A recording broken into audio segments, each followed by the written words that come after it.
Beneath the soil we walk on, stories long buried wait in silence, echoes of lives, of rituals, of moments lost to time.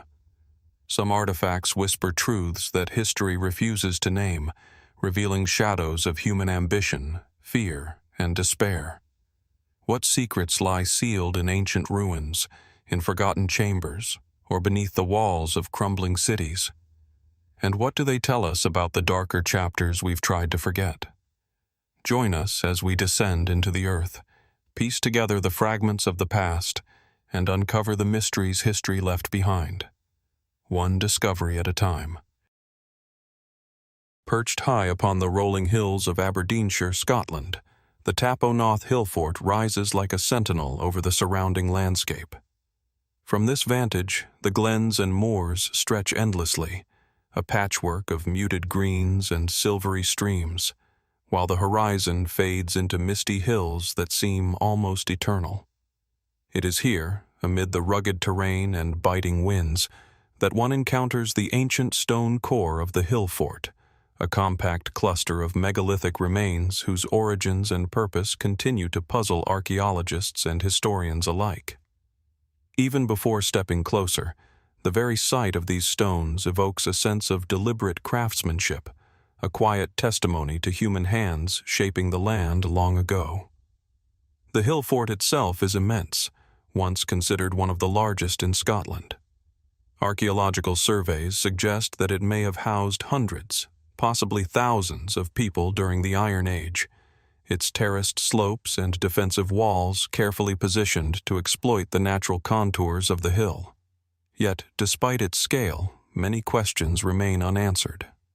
The central stone core, the heart of Tapo-Nath, is composed of massive blocks arranged with precision that hints at both engineering skill and symbolic intention.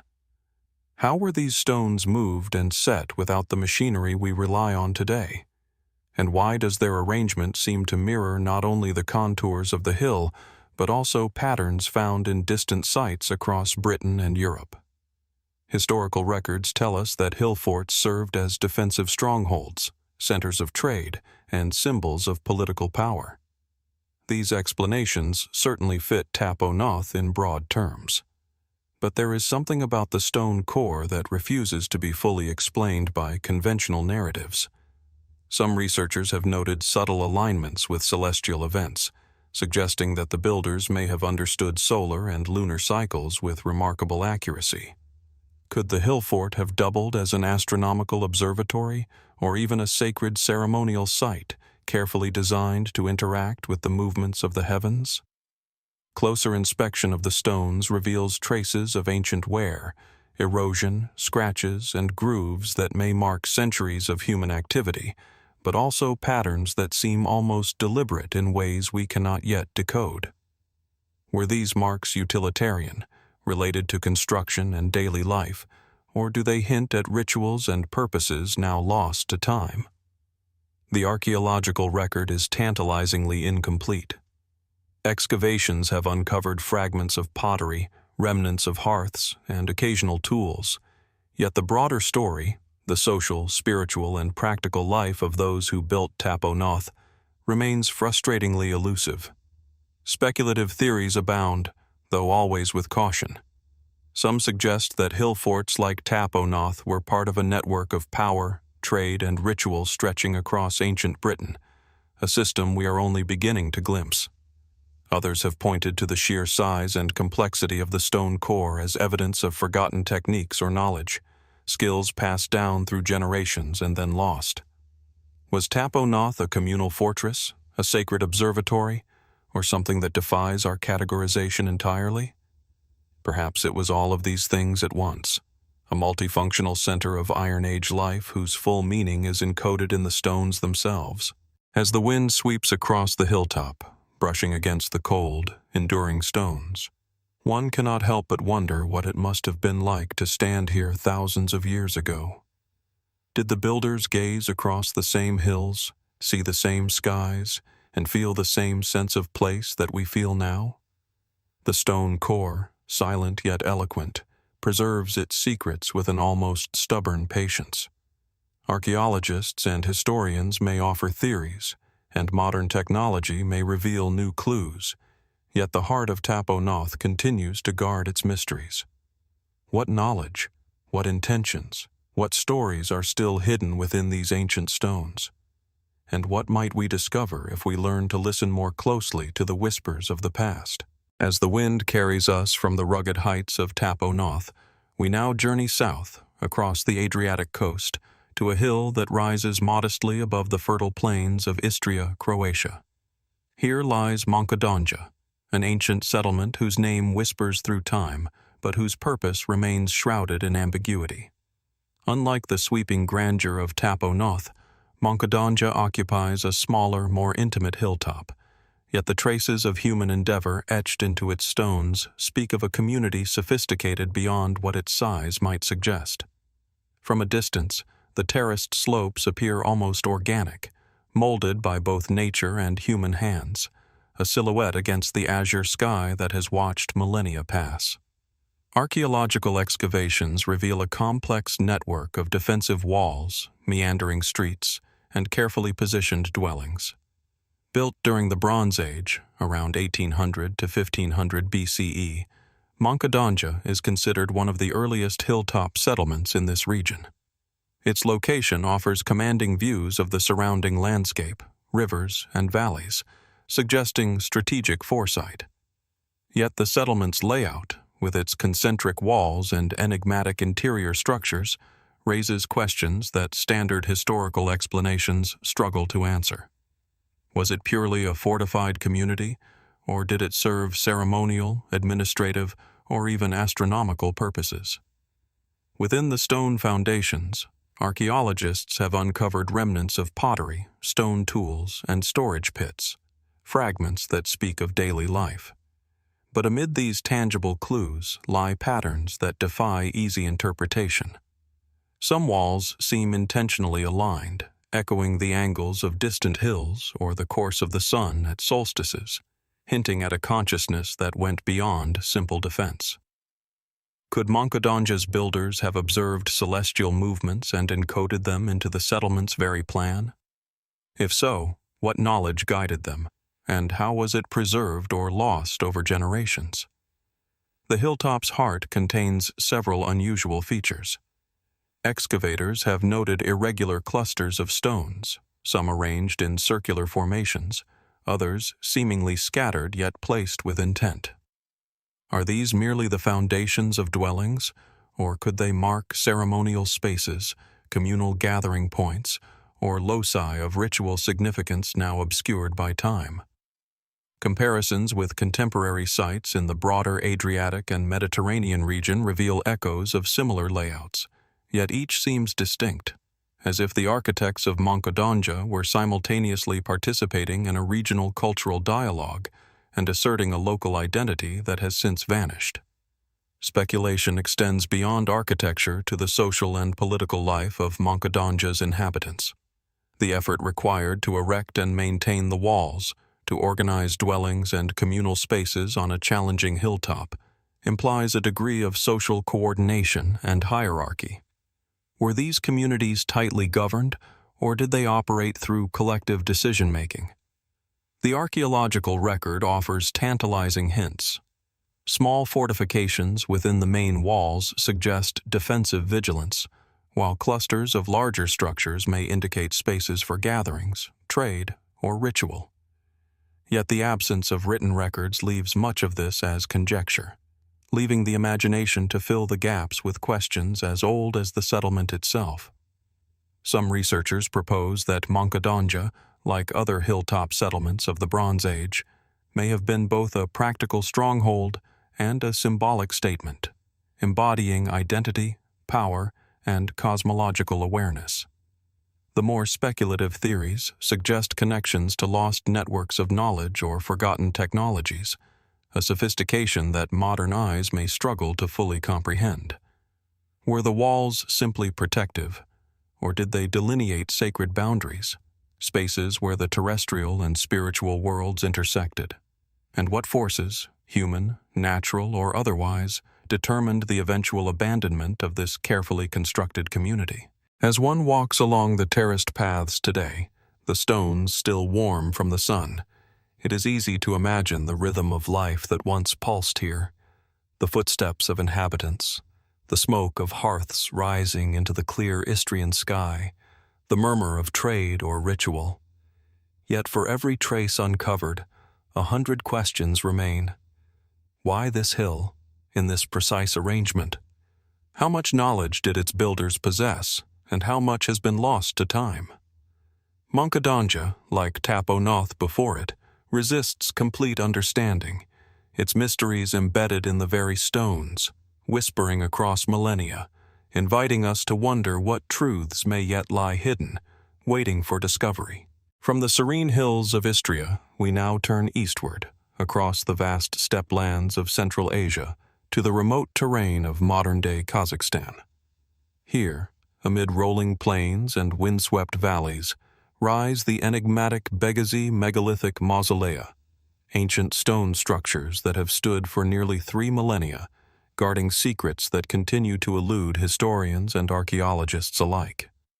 Unlike the compact, strategically positioned Monkodonja, Begazy presents a landscape dotted with monumental tombs, massive stone chambers, and intricately arranged skeletal remains, silent sentinels of a culture both sophisticated and mysterious.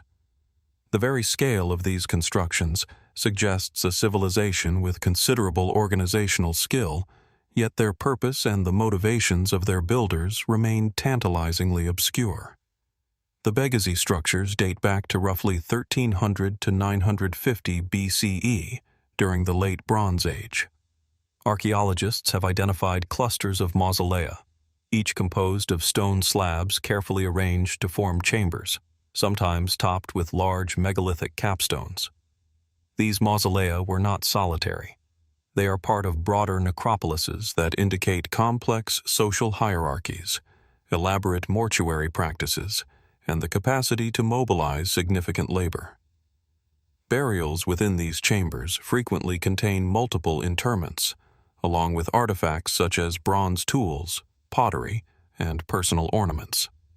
These finds hint at the wealth, skill, and ceremonial sophistication of the society that produced them, yet the overarching questions persist. Who were these people? And why invest such monumental effort in these particular forms of burial? At first glance, the structures suggest conventional funerary purposes, yet closer inspection reveals anomalies that resist simple interpretation. Some chambers are unusually large, their interior spaces far exceeding what would seem necessary for practical use.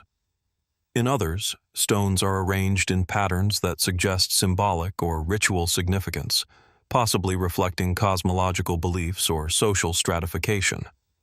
The alignment of certain tombs raises further questions. Could these placements correspond to celestial events, marking solstices, equinoxes, or the movements of specific stars? And if so, what knowledge informed these choices, and what was their intended effect on the living, the dead, or both? Begazy's architecture also evokes a sense of forethought and permanence that seems almost defiant against the vast, open landscape. Unlike more conventional settlements, the focus here is not on daily life, trade, or defense, but on memory, legacy, and perhaps transcendence. Were these mausolea purely commemorative, intended to honor the dead, or did they serve as markers of territorial claim, political authority, or religious observance?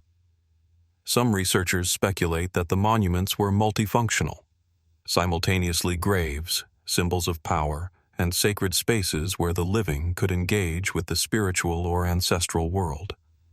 Even the smallest details provoke curiosity. Carved stones, unusual orientations, and remnants of organic material hint at rituals now lost to time. While bronze objects and pottery suggest local production, the scale and uniformity of construction imply coordination and planning that challenges assumptions about steppe societies of this era. Could the Begazy culture have had networks of knowledge and influence extending far beyond what we currently understand? And if so, what led to its eventual decline, leaving behind these stone monuments as cryptic witnesses to a civilization's achievements and mysteries.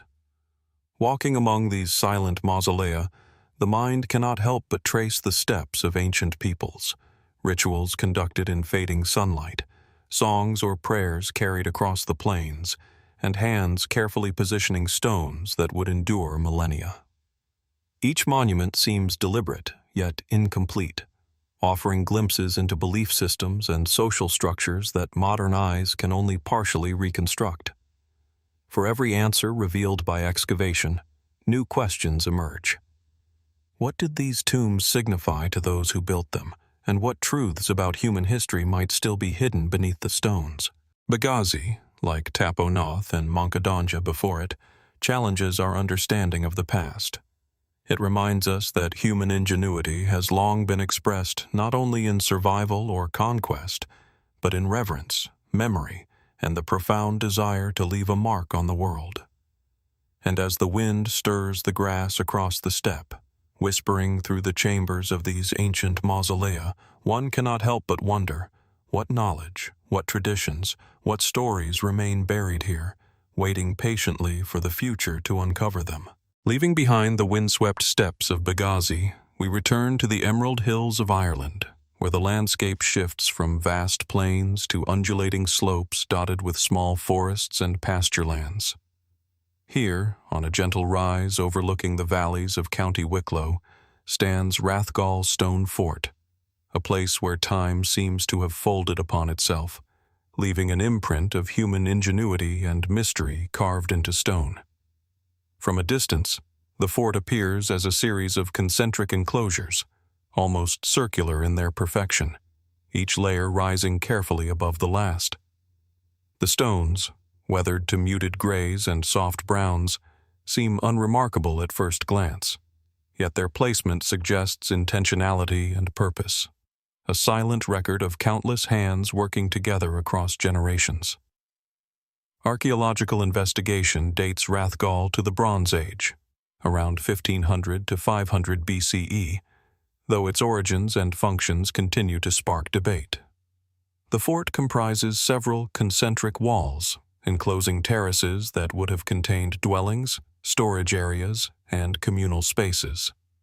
Excavations have revealed fragments of pottery, stone tools, and evidence of burnt grain, hinting at a community that combined practical living with ritual observance. The careful terracing of the hillside suggests a deep understanding of both the land and the movement of people within it. Yet, for all the practical insights, the purpose of Rathgall remains elusive. Was it primarily a defensive stronghold, a ceremonial center, or something that bridged both functions in ways we are only beginning to comprehend? Unlike the monumental scale of Begazy or the strategic heights of Tapo Noth, Rathgall presents a design that is intimate yet intricate. Each concentric ring is more than a barrier. It is a deliberate separation of space, possibly denoting status, function, or sacred boundaries. The placement of entrances, the widths of passageways, and the positioning of interior terraces all suggest careful planning, raising questions about the social hierarchy that organized such a complex community. Who lived here, and what rules governed their lives? Were these walls designed to protect against invaders, or were they symbolic markers, delineating spiritual or communal zones? The interior of Rathgall continues to challenge understanding. Within the walls, archaeologists have uncovered large stone-lined pits and unusual post holes, whose purpose remains uncertain. Some theories propose that these were granaries or storage spaces, but others speculate that they held ritual significance, perhaps acting as focal points for ceremonies or communal gatherings. Could the builders have intended these spaces to connect the living and the ancestral, the terrestrial, and the spiritual? The absence of written records leaves such questions tantalizingly open, with only the stones themselves to offer hints. Equally intriguing are the fort's astronomical possibilities. Some researchers have suggested alignments between certain walls or gates and solar events such as solstices and equinoxes. If intentional, These alignments imply a sophisticated awareness of celestial patterns, a knowledge that may have guided agricultural cycles, ceremonial observances, or both. How much of Rathgall's design was practical, and how much symbolic, tied to belief systems or cosmological understanding that modern scholarship can only begin to imagine? Could the placement of each stone, each wall, have carried meaning beyond the immediately visible, encoding knowledge or traditions now lost? The scale of construction at Rathgall also raises questions about labor, social organization, and technological capability. Moving and shaping the massive stones, terracing the hillside, and maintaining such a structure over generations would have required not only manpower, but coordination and planning. Was this a community unified by necessity, belief, or leadership? And what events might have led to the eventual abandonment of the site, leaving it preserved as a silent witness to Bronze Age life? Theories range from social upheaval and resource depletion to changes in climate or political structures, yet no single explanation accounts fully for the fort's endurance and complexity. Walking along the worn stone terraces today, one cannot help but sense the rhythm of lives once intertwined with this land, the footsteps of families tending hearths, the conversations and conflicts of a community negotiating both survival and ritual, the deliberate placement of stones echoing through time. Each wall, each terrace, each post hole is a fragment of a story half told, a puzzle whose pieces are scattered across centuries. For every answer provided by excavation, a dozen new questions emerge. What secrets were encoded in the layout? How did the people of Rathgall understand their world, and what knowledge did they leave behind for us to decipher? Rathgall, like Tapo-Noth, Monkodonja, and Begazy before it, embodies the tension between the tangible and the mysterious. Its stones are enduring, yet their stories remain largely intangible, preserved only in the subtle traces left for us to interpret. Did the fort serve purely practical ends, or did it also function as a spiritual or ceremonial anchor, connecting the community to their land, their ancestors, or the heavens above? And, most compelling of all, what might still lie hidden beneath the earth, waiting to reveal new insights into a culture that, though long gone, still reaches across millennia to touch our curiosity? Leaving behind the quiet hills of Rathgall, we travel eastward once again, across rugged mountain ranges and fertile plains, to the borderlands of modern-day Iran. Here, on a small rise overlooking the expansive plain of the Qadar River, stands the remnants of the Hasanlu stone citadel, an archaeological site that has long intrigued historians, archaeologists, and curious minds alike. From a distance, the citadel appears as a low, crumbling mound of earth and stone, yet its contours suggest a place that was once a center of life, power, and mystery. Sunlight casts long shadows across the terraces and foundations, emphasizing the precision with which its builders shaped the landscape. Excavations at Hasanlu reveal a complex settlement that flourished during the late Bronze Age and early Iron Age, roughly 1500 to 800 BCE. The citadel itself was fortified, its walls thick with mud brick and stone, enclosing a network of buildings, storerooms, and passageways that indicate both domestic life and organized communal activity. Archaeologists have uncovered rich evidence of daily living: pottery fragments, bronze tools, and remnants of textiles. Yet amid these ordinary traces lie clues that hint at the extraordinary. Was Hasanlu merely a fortified town, or did it serve as a political, ceremonial, or even spiritual hub for the surrounding region? One of the most remarkable discoveries at Hasanlu is the evidence of a violent destruction, a fiery event that left layers of ash and collapsed walls preserved for millennia. Excavators have described the haunting sight of charred human remains, shattered pottery, and collapsed structures frozen in time. This sudden catastrophe has raised questions about the fate of its inhabitants. Who attacked the citadel? and why? Was this destruction part of a larger regional conflict, or the culmination of local tensions? The archaeological record offers hints, yet it stops short of providing definitive answers, leaving the imagination to grapple with both the scale and the suddenness of the event. Beyond the destruction, the citadel itself is filled with enigmas. The layout of the buildings suggests careful planning. Streets and alleys appear deliberate. Storage areas are positioned with an eye toward efficiency, and some chambers may have been reserved for elite inhabitants. Certain architectural elements, such as elevated platforms, intricate hearths, and unusual stone arrangements, hint at ceremonial or symbolic functions. Could these have been spaces for rituals, gatherings, or strategic planning? And if so, what beliefs, cultural practices, or knowledge guided these designs? The answers remain tantalizingly out of reach, obscured by the passage of time and the absence of written records. Among the artifacts uncovered at Hasanlu are items that suggest connections with distant cultures.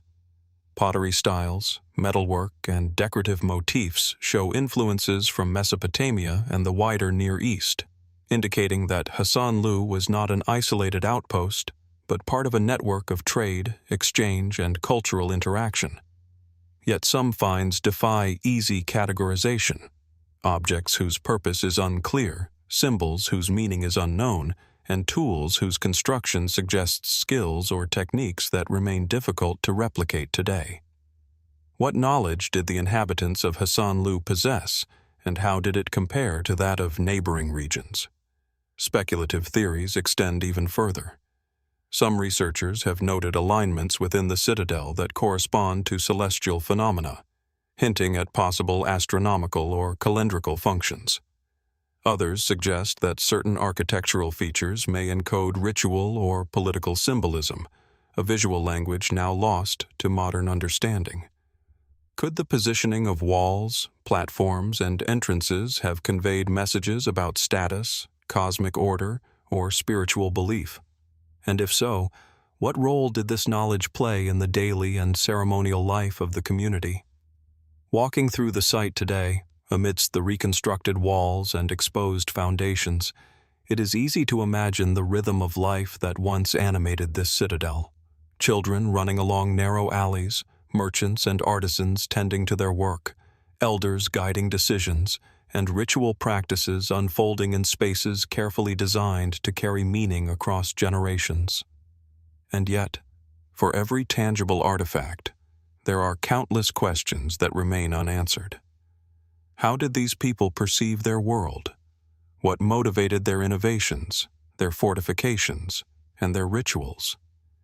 And what circumstances led to the violent end of a citadel that had flourished for centuries? Hasanlu, like Rathgall, Begazy, Monkodonja, and Tapo before it, embodies the tension between the evidence we can see and the knowledge that remains obscured. Its walls and artifacts offer glimpses into human ingenuity, social organization, and cultural expression, yet the full story is beyond our reach. Were the citadel's builders merely responding to the practical demands of defense and survival, or did they also seek to encode meaning, identity, or cosmic understanding into the stones themselves? And, most intriguingly, what traces of thought, tradition, or knowledge remain hidden beneath the layers of ash and earth, waiting for future discovery? As the wind stirs across the ancient terraces, rustling through the remnants of collapsed walls and scorched earth, one cannot help but sense that Hasanlu still has stories to tell. Its mysteries beckon, reminding us that human history is never fully known, only glimpsed. What secrets lie beneath the ruins, and what lessons about life, society, and belief have yet to be uncovered? Hasanlu challenges us to look beyond the obvious, to consider the extraordinary capabilities of our ancestors, and to wonder what has been lost, preserved, or hidden in the silent testimony of stone and soil. As we leave behind the scorched terraces of Hasanlu, our journey carries us further south into the rugged heart of modern-day Iran, to a desert plain where the shadows of cliffs stretch long in the late afternoon sun. Here rises Naqsh-e Rustam, a monumental necropolis carved directly into the limestone cliffs, its massive reliefs and tombs dominating the landscape with an almost surreal permanence. From a distance, the cliff faces appear natural, yet upon closer inspection, one sees the colossal human-made tombs, each hewn with extraordinary precision. The site exudes a sense of quiet awe, as though the stone itself remembers the hands that shaped it, and the eyes that once gazed upon it millennia ago. Naqsh-e Rustam is perhaps best known for its rock-cut tombs of Achaemenid kings, including Darius I and Xerxes I, monumental structures dating back to the first half of the first millennium BCE. Each tomb is carved in the form of a cross, set high above the ground, their entrances nearly unreachable without scaffolding or ladders, an unmistakable testament to the ambition and organizational skill of those who created them. Surrounding the tombs are intricate reliefs depicting royal triumphs, religious ceremonies, and mythical scenes, images that convey authority, devotion, and power across generations. Yet for all their majesty, these carvings also raise questions that remain unresolved. Why were these kings commemorated in such an elevated, isolated manner, and what symbolic meaning did these dramatic placements and depictions hold for their contemporaries? In addition to the tombs, Naqsh-e Rustam features a series of later Sasanian reliefs, etched into the cliff faces centuries after the Achaemenid rulers had passed. These carvings show scenes of kings, gods, and military victories, their style and iconography distinct from those of the earlier period yet equally enigmatic. The juxtaposition of these two layers of monumental art creates a dialogue across centuries, inviting speculation about continuity, cultural memory, and the evolution of royal and religious ideology. How did successive generations perceive the Achaemenid tombs, and why did the Sasanians choose this site to assert their own power and narrative? Beyond the artistic and historical significance, Naqsh-e Rustam presents architectural mysteries. The sheer scale and precision of the rock-cut tombs defy easy explanation. How were such enormous blocks carved and lifted into place without modern machinery? The interiors, though now largely empty, suggest carefully planned spaces, perhaps intended to house treasures, ceremonial objects, or offerings. Some archaeologists have noted subtle alignments with solar or celestial events, raising the possibility that these tombs served not only as royal resting places, but as cosmological markers, anchoring the earthly reign of kings within the order of the heavens. Could these monuments encode knowledge of astronomy, rituals of kingship, or symbolic connections between earth and sky that are now largely lost? Naqsh-e Rustam also conceals layers of human activity and loss that challenge interpretation. Excavations have revealed fragments of inscriptions, weathered carvings, and traces of earlier reliefs, suggesting that the site may have held additional significance long before the Achaemenid era. Were there earlier burials, ceremonial spaces, or cultural markers that shaped the site's later monumental use? And what of the legends that surround it? Stories of kings and heroes, of divine favor and cosmic order. How much of these narratives informed the choices of the sculptors and architects? The site's scale and prominence suggest more than simple commemoration. It speaks of an enduring need to project authority, legacy, and perhaps even spiritual understanding into eternity. As one walks along the desert floor beneath the towering cliffs, the enormity of the tombs and reliefs becomes almost overwhelming. The wind rustles across the sand, carrying whispers of ancient rituals and long-forgotten ceremonies. Each carved figure, each decorative motif, each deliberate placement challenges our assumptions about ancient capabilities and intentions. Were these monuments intended primarily to awe and intimidate, or to connect the living with the dead, the mortal with the divine? And what of the symbolic meanings embedded in the iconography? Mythical figures, enthroned kings, divine animals. Do they encode knowledge that we have yet to decipher fully, or do they represent ideas that have been irrevocably lost to time? The mysteries of Naqsh-e Rustam extend beyond its physical presence. Unlike Rathgall or Hasanlu, which evoke questions of daily life, social organization, and survival, this site confronts us with questions of memory, power, and cosmic design.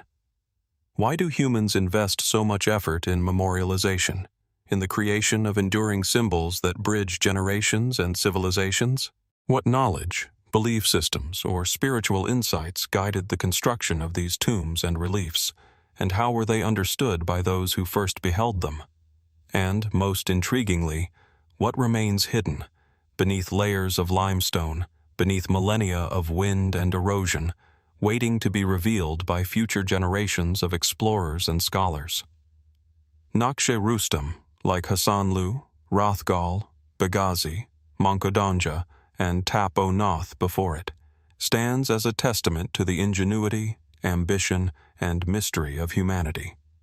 Its stones are silent yet eloquent, speaking across time of life, death, power, and belief. And as the sun sets over the desert plain, casting long shadows across the tombs, one cannot help but wonder how much of the knowledge, the intention, and the meaning of these ancient works remains hidden, waiting for those who dare to uncover the stories etched into the very fabric of history. From the towering cliffs and monumental tombs of Naqsh-e Rustam, our journey takes us westward across the Mediterranean to the sun-drenched islands of Malta. Here, nestled within the fertile heart of the island, lie the Skorba Temples, some of the earliest known megalithic structures in Europe, standing as silent witnesses to a civilization that flourished over 5,000 years ago. The site is deceptively modest at first glance.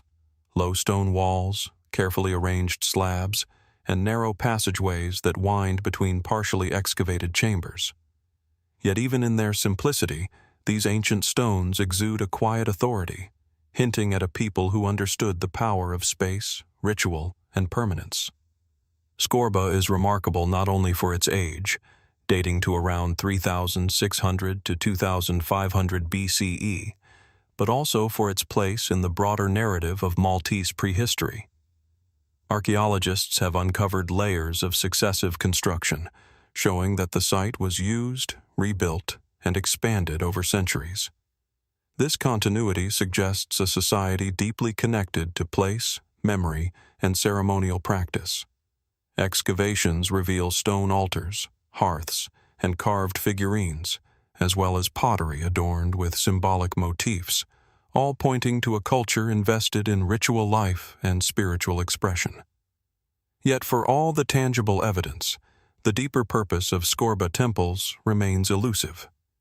Were these chambers purely ceremonial, spaces for ancestral veneration, or did they serve functions we can barely imagine today? The architecture itself invites careful observation.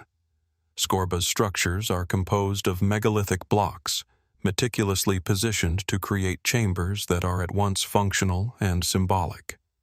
Some stones bear incised patterns, simple yet deliberate, hinting at belief systems or ritual language now lost. Narrow passages and carefully aligned entrances suggest a deliberate choreography of movement, perhaps guiding participants through a journey of initiation or reflection. Could the builders have intended the arrangement of stones to mirror celestial events, seasonal cycles, or concepts of cosmic order? And if so, what knowledge informed their choices, and what did these alignments mean to those who once walked these chambers? One of the enduring mysteries of Skorba lies in its context within the Maltese archipelago. The island is dotted with similar temples, yet each site, Hagarchim, Menajdra, Tarxian, possesses distinct characteristics. Skorba stands out for its layered construction, suggesting a long-term engagement with spiritual or ceremonial activity. Some researchers propose that the site served as a training ground, a communal center where knowledge, ritual practice, and cultural traditions were transmitted across generations. Others speculate that its location, near the fertile plains of the island, may have connected practical agricultural cycles with ceremonial observances, a blending of earthly and spiritual concerns. Artifacts recovered from Skorba deepen the intrigue. Figurines of stylized humans, often interpreted as representations of fertility or deity, suggest belief systems with symbolic complexity.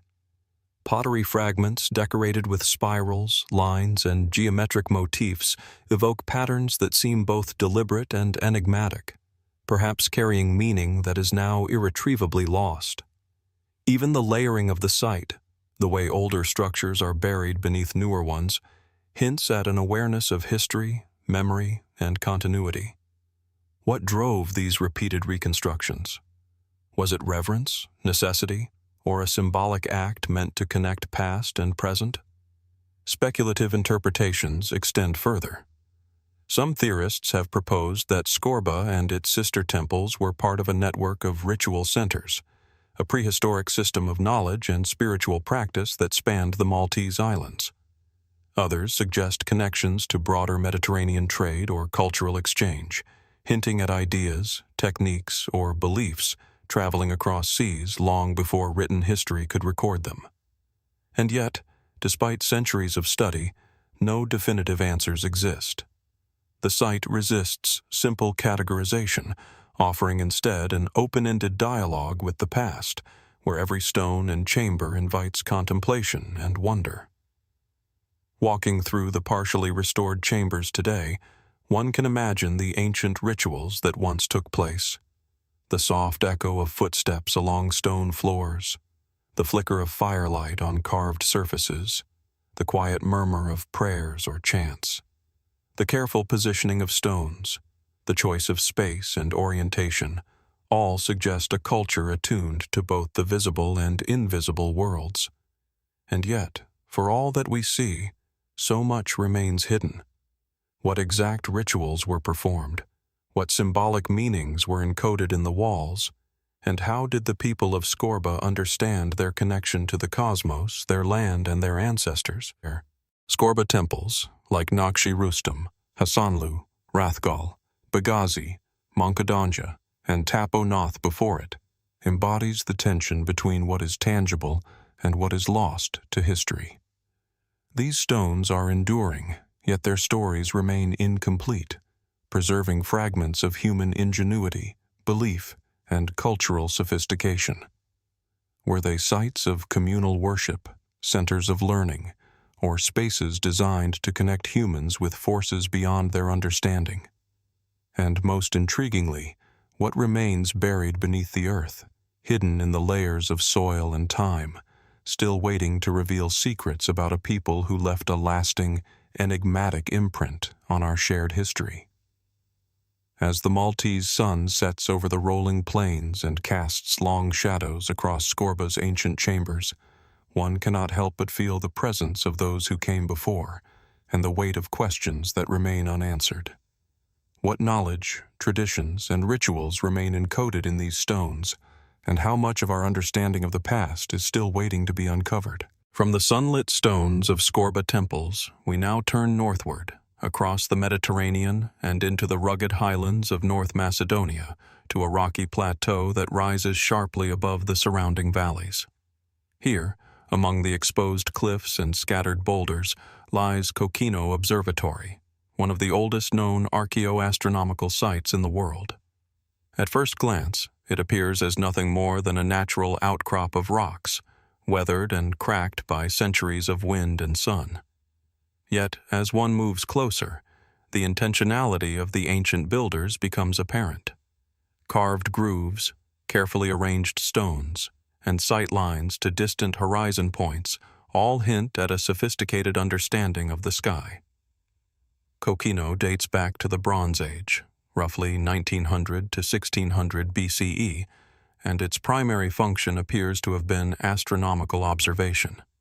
Archaeologists have identified circular platforms, aligned stones, and natural rock features that mark the positions of the sun, moon, and possibly even prominent stars during key seasonal events.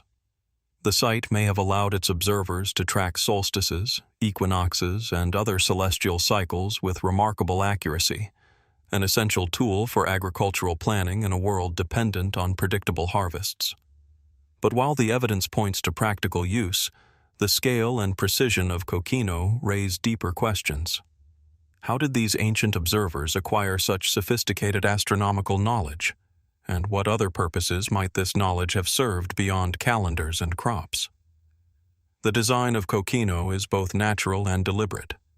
Some formations appear to be carved into the stone, while others utilize the contours of the landscape itself, creating lines of sight across valleys and to distant peaks. These alignments suggest a deliberate orchestration of space, not merely functional but symbolic, a dialogue between humans and the cosmos.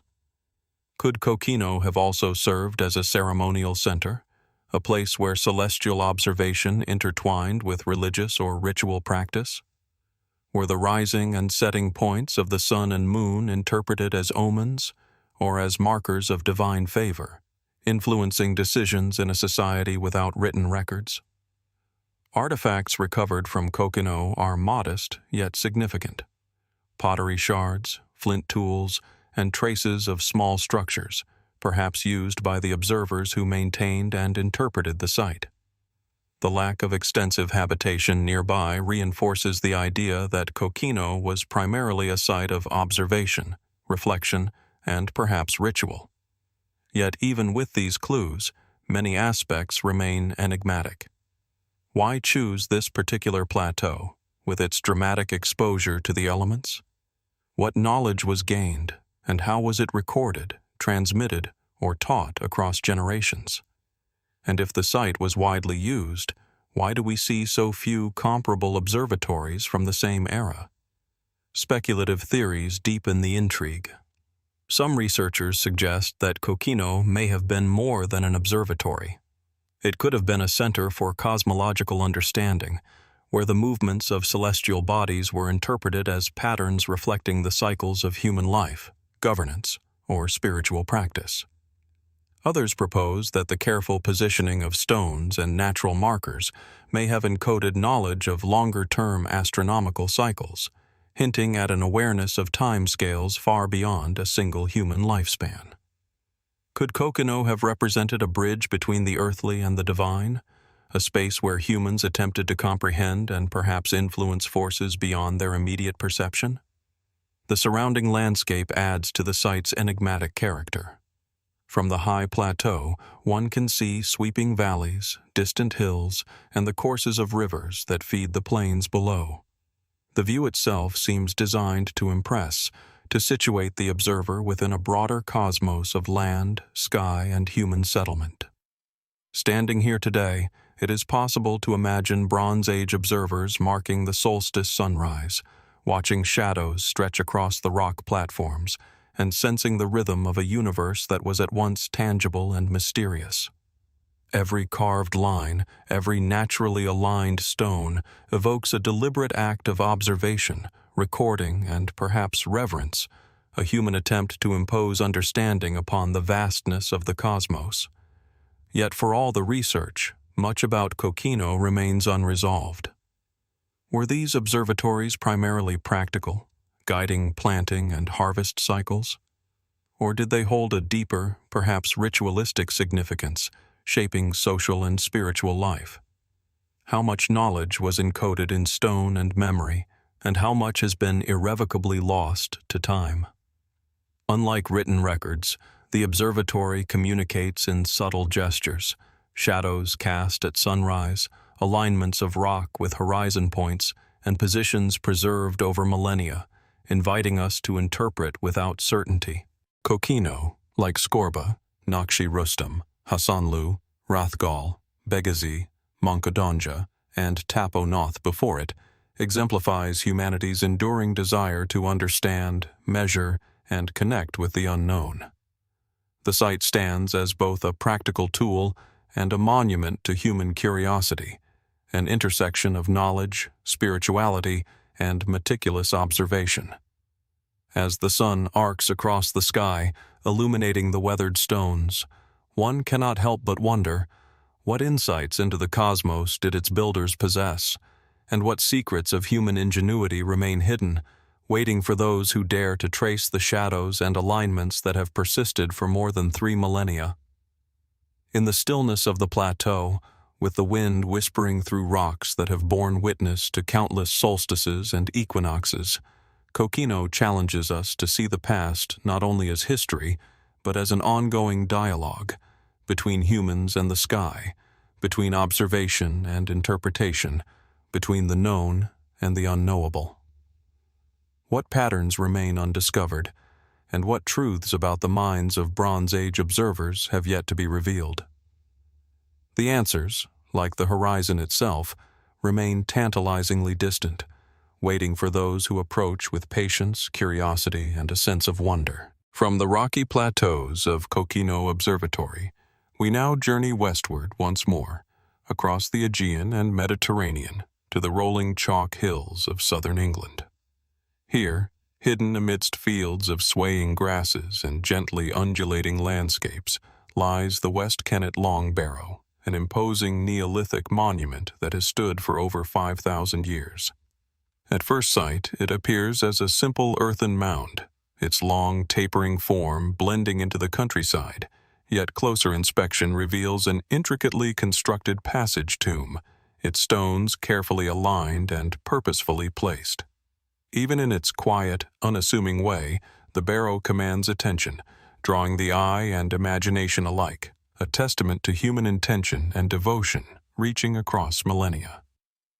West Kennet Long Barrow dates to approximately 3,650 BCE, making it one of the oldest and most significant megalithic structures in the British Isles.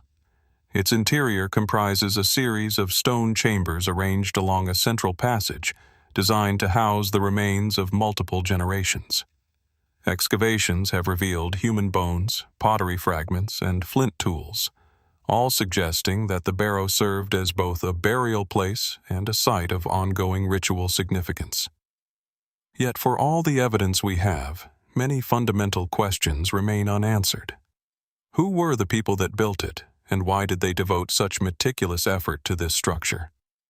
What beliefs or cultural imperatives drove them to construct monuments that would endure for thousands of years? The architecture itself is a study in precision and intention. Massive sarsen stones form the walls and lintels of the chambers, carefully arranged to create enclosed spaces that have withstood millennia of weather and erosion. The long mound that shelters these stones is built with layers of chalk and earth, suggesting an understanding of structural stability and drainage that is impressive for a prehistoric culture.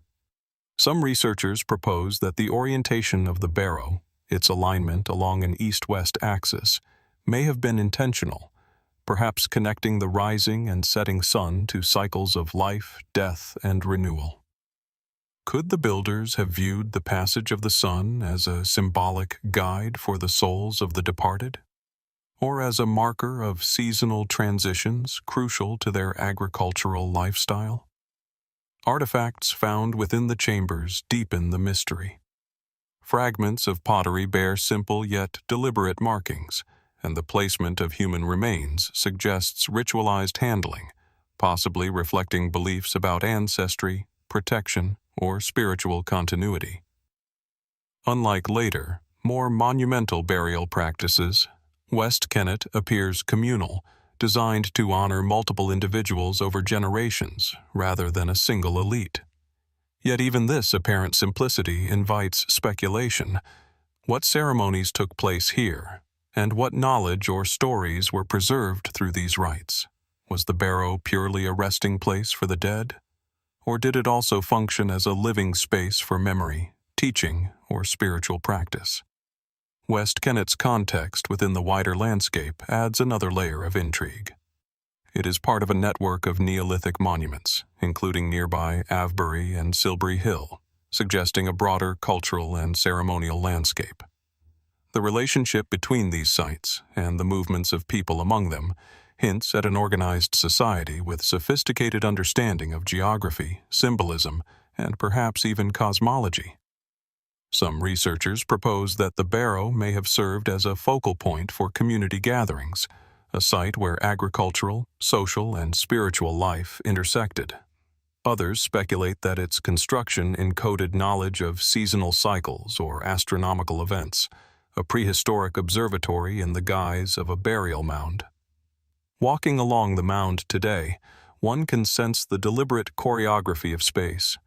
Narrow passageways guiding movement into enclosed chambers, the careful layering of stones and earth, the vantage points overlooking the surrounding fields.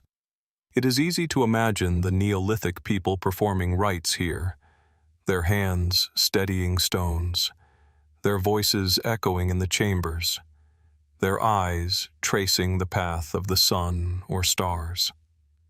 The Barrow's enduring presence invites us to ponder not only its practical purpose, but the worldview of those who created it. A worldview in which death, memory, ritual, and landscape were intimately intertwined. Yet, for all its solidity, West Kennet Long Barrow keeps its deepest secrets. The choices of orientation, the placement of remains, the sequences of construction, all suggest intentionality, yet we lack the context to fully understand it. What knowledge guided the builders? What beliefs shaped their practices? And how much has been irrevocably lost, leaving only tantalizing hints of a culture whose ideas about life, death, and the cosmos remain largely enigmatic? West Kennet, like Kokino Observatory, Skorba Temples, Naqsh-e Rustam, Hasanlu, Rathgall, Begazy, Monkodonja, and Tap-o-Noth before it, reminds us that human ingenuity often leaves traces that are enduring yet incomplete. Its stones and earth speak quietly across millennia, offering glimpses of sophisticated thinking, spiritual practice, and communal life, yet refusing to yield all their meaning.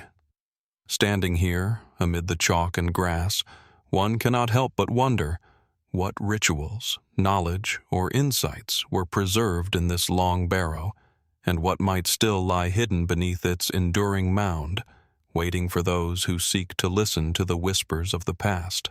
From the rolling chalk hills of southern England and the enduring presence of West Kennet Long Barrow, our journey now turns across the Atlantic to the high desert plains of the American Southwest. Here, amid rugged canyons, sandstone cliffs, and the quiet hush of a vast, sun-bleached landscape, lies the White Shaman mural, a prehistoric painting that has captivated archaeologists and enthusiasts alike. At first glance, it appears as a tangle of colors, lines, and symbols on the stone wall of a remote rock shelter, yet closer inspection reveals a sophisticated composition, deliberate in its placement, form, and imagery. The mural seems to pulse with life, a frozen narrative that stretches across space, time, and human imagination. The White Shaman mural is estimated to have been created around 2000 BCE by the Jornada Mogollon culture, a group of hunter-gatherers and early agriculturalists who inhabited this region of present-day Texas and New Mexico. The mural spans several meters, depicting humanoid figures, animals, and geometric forms arranged in a visual story that defies easy interpretation. At its center is a figure often referred to as the White Shaman, surrounded by motifs that suggest ritual, cosmology, or journeys between worlds. The pigments, derived from naturally occurring minerals, have endured millennia, yet their meaning remains enigmatic. What stories were these images meant to convey, and how did their creators intend them to be read or experienced? Unlike the monumental architecture of West Kennet or the astronomical alignments of Kokino, the White Shaman mural communicates through color, line, and form. The figures are elongated, almost ethereal, their limbs and features exaggerated in ways that challenge literal interpretation. Animals intermingle with humans in dynamic poses, often overlapping or intertwined with geometric patterns that may encode symbolic, ritual, or even spiritual meaning.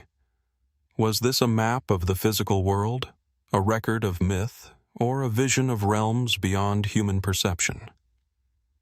The mural's abstract and figurative elements suggest that its creators sought to represent ideas, experiences, or journeys that transcend ordinary experience. The site itself adds to the intrigue.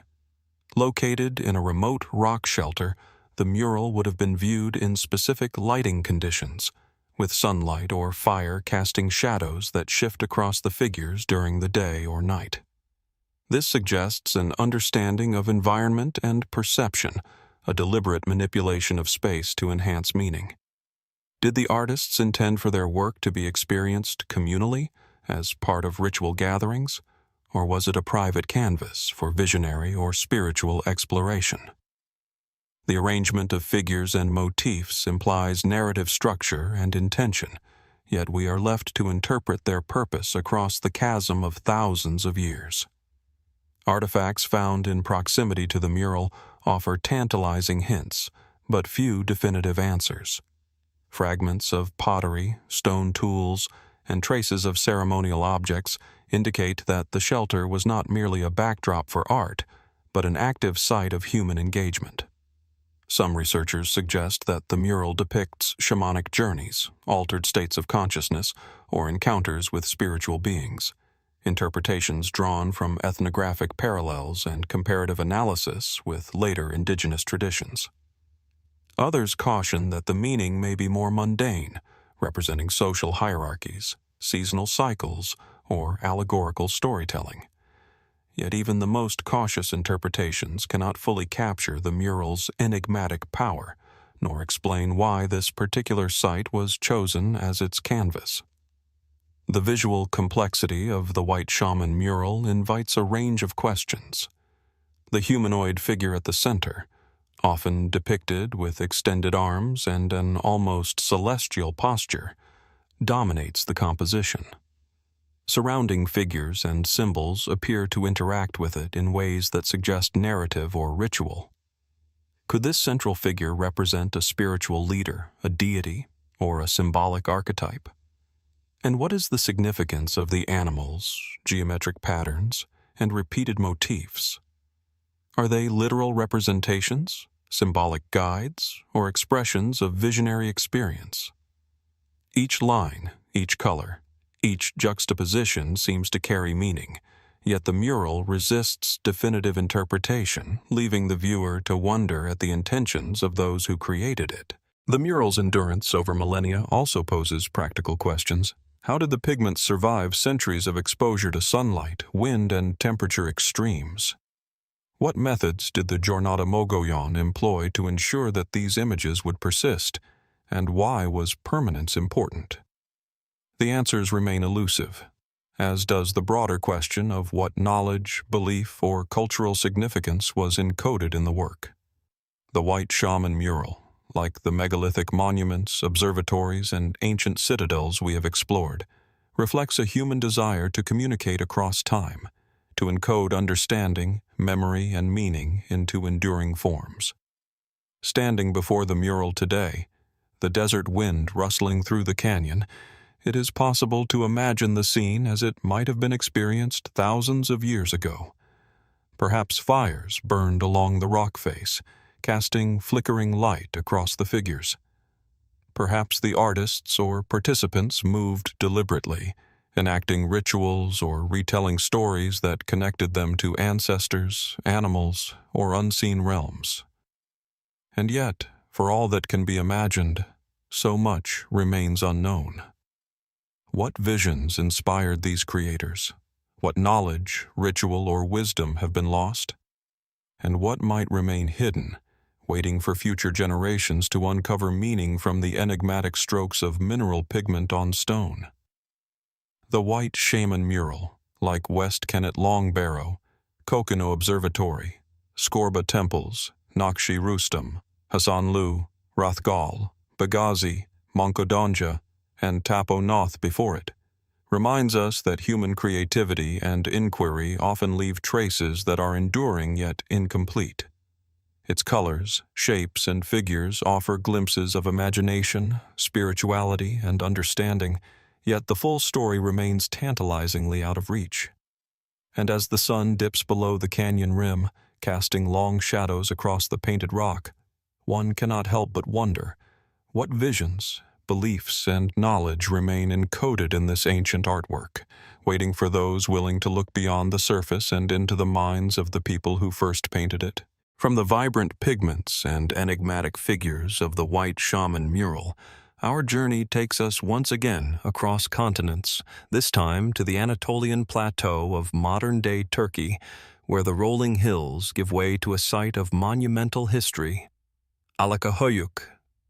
Nestled amid fertile plains and distant mountain ridges, the remnants of this ancient city emerge subtly from the landscape, yet even in ruin, the site exudes a quiet grandeur. Among its many mysteries, the stone gate foundations stand as one of the most compelling features, a testament to architectural skill, civic organization, and a civilization that has left tantalizing traces of its ingenuity. The gate foundations at Alacahöyük date to the early Bronze Age, around 2500 to 2000 BCE, a period when the Hatti people and other Anatolian cultures were consolidating urban centers and ceremonial complexes. Unlike later monumental gates in civilizations such as Egypt or Mesopotamia, these foundations suggest both practical and symbolic significance. They are massive, meticulously aligned, and positioned to control access to the heart of the settlement. Archaeologists have noted that the stones were carefully cut and arranged, forming a threshold that was as much about marking space as it was about providing passage. The scale and precision of construction imply a sophisticated understanding of engineering, yet many questions about their purpose remain unanswered. The layout of the foundations is striking in its design. Two parallel rows of massive stone blocks define a corridor leading into what was likely the citadel or ceremonial center of Alacahöyük. Some stones bear signs of tool work and smoothing, indicating careful attention to both function and appearance. Were these gates primarily defensive, intended to control movement and protect the city? Or were they ceremonial, designed to impress, intimidate, or guide those who approached? Perhaps they served both functions simultaneously, a blend of practical urban planning and symbolic authority, marking the boundary between the mundane and the sacred. Artifacts uncovered near the gate foundations add depth to the mystery. Bronze implements, ceremonial axes, and fragments of pottery suggest that this was a site of both daily activity and ritual significance. Excavations have also revealed evidence of deliberate burning and reconstruction, indicating that the gates and surrounding structures may have been maintained, rebuilt, or ritually renewed over centuries. Why was such effort devoted to these thresholds, and what beliefs guided the placement and orientation of the stones? Did these gates mark transitions not only in space but in social or spiritual status, signaling passage from the ordinary to the extraordinary? The symbolism embedded in the gate foundations invites speculation. The Hatti and related Anatolian cultures often associated gateways with liminality, the point of transition between inside and outside, between community and wilderness, between life and the divine. Could these stone portals have served as markers for ritual processions, ceremonial entries, or astronomical alignments? Some researchers have noted subtle orientations of the gates toward prominent hills or natural features, hinting at a possible connection to landscape, cosmology, or seasonal events. How deeply did the builders' understanding of their environment and sky inform the design of this threshold?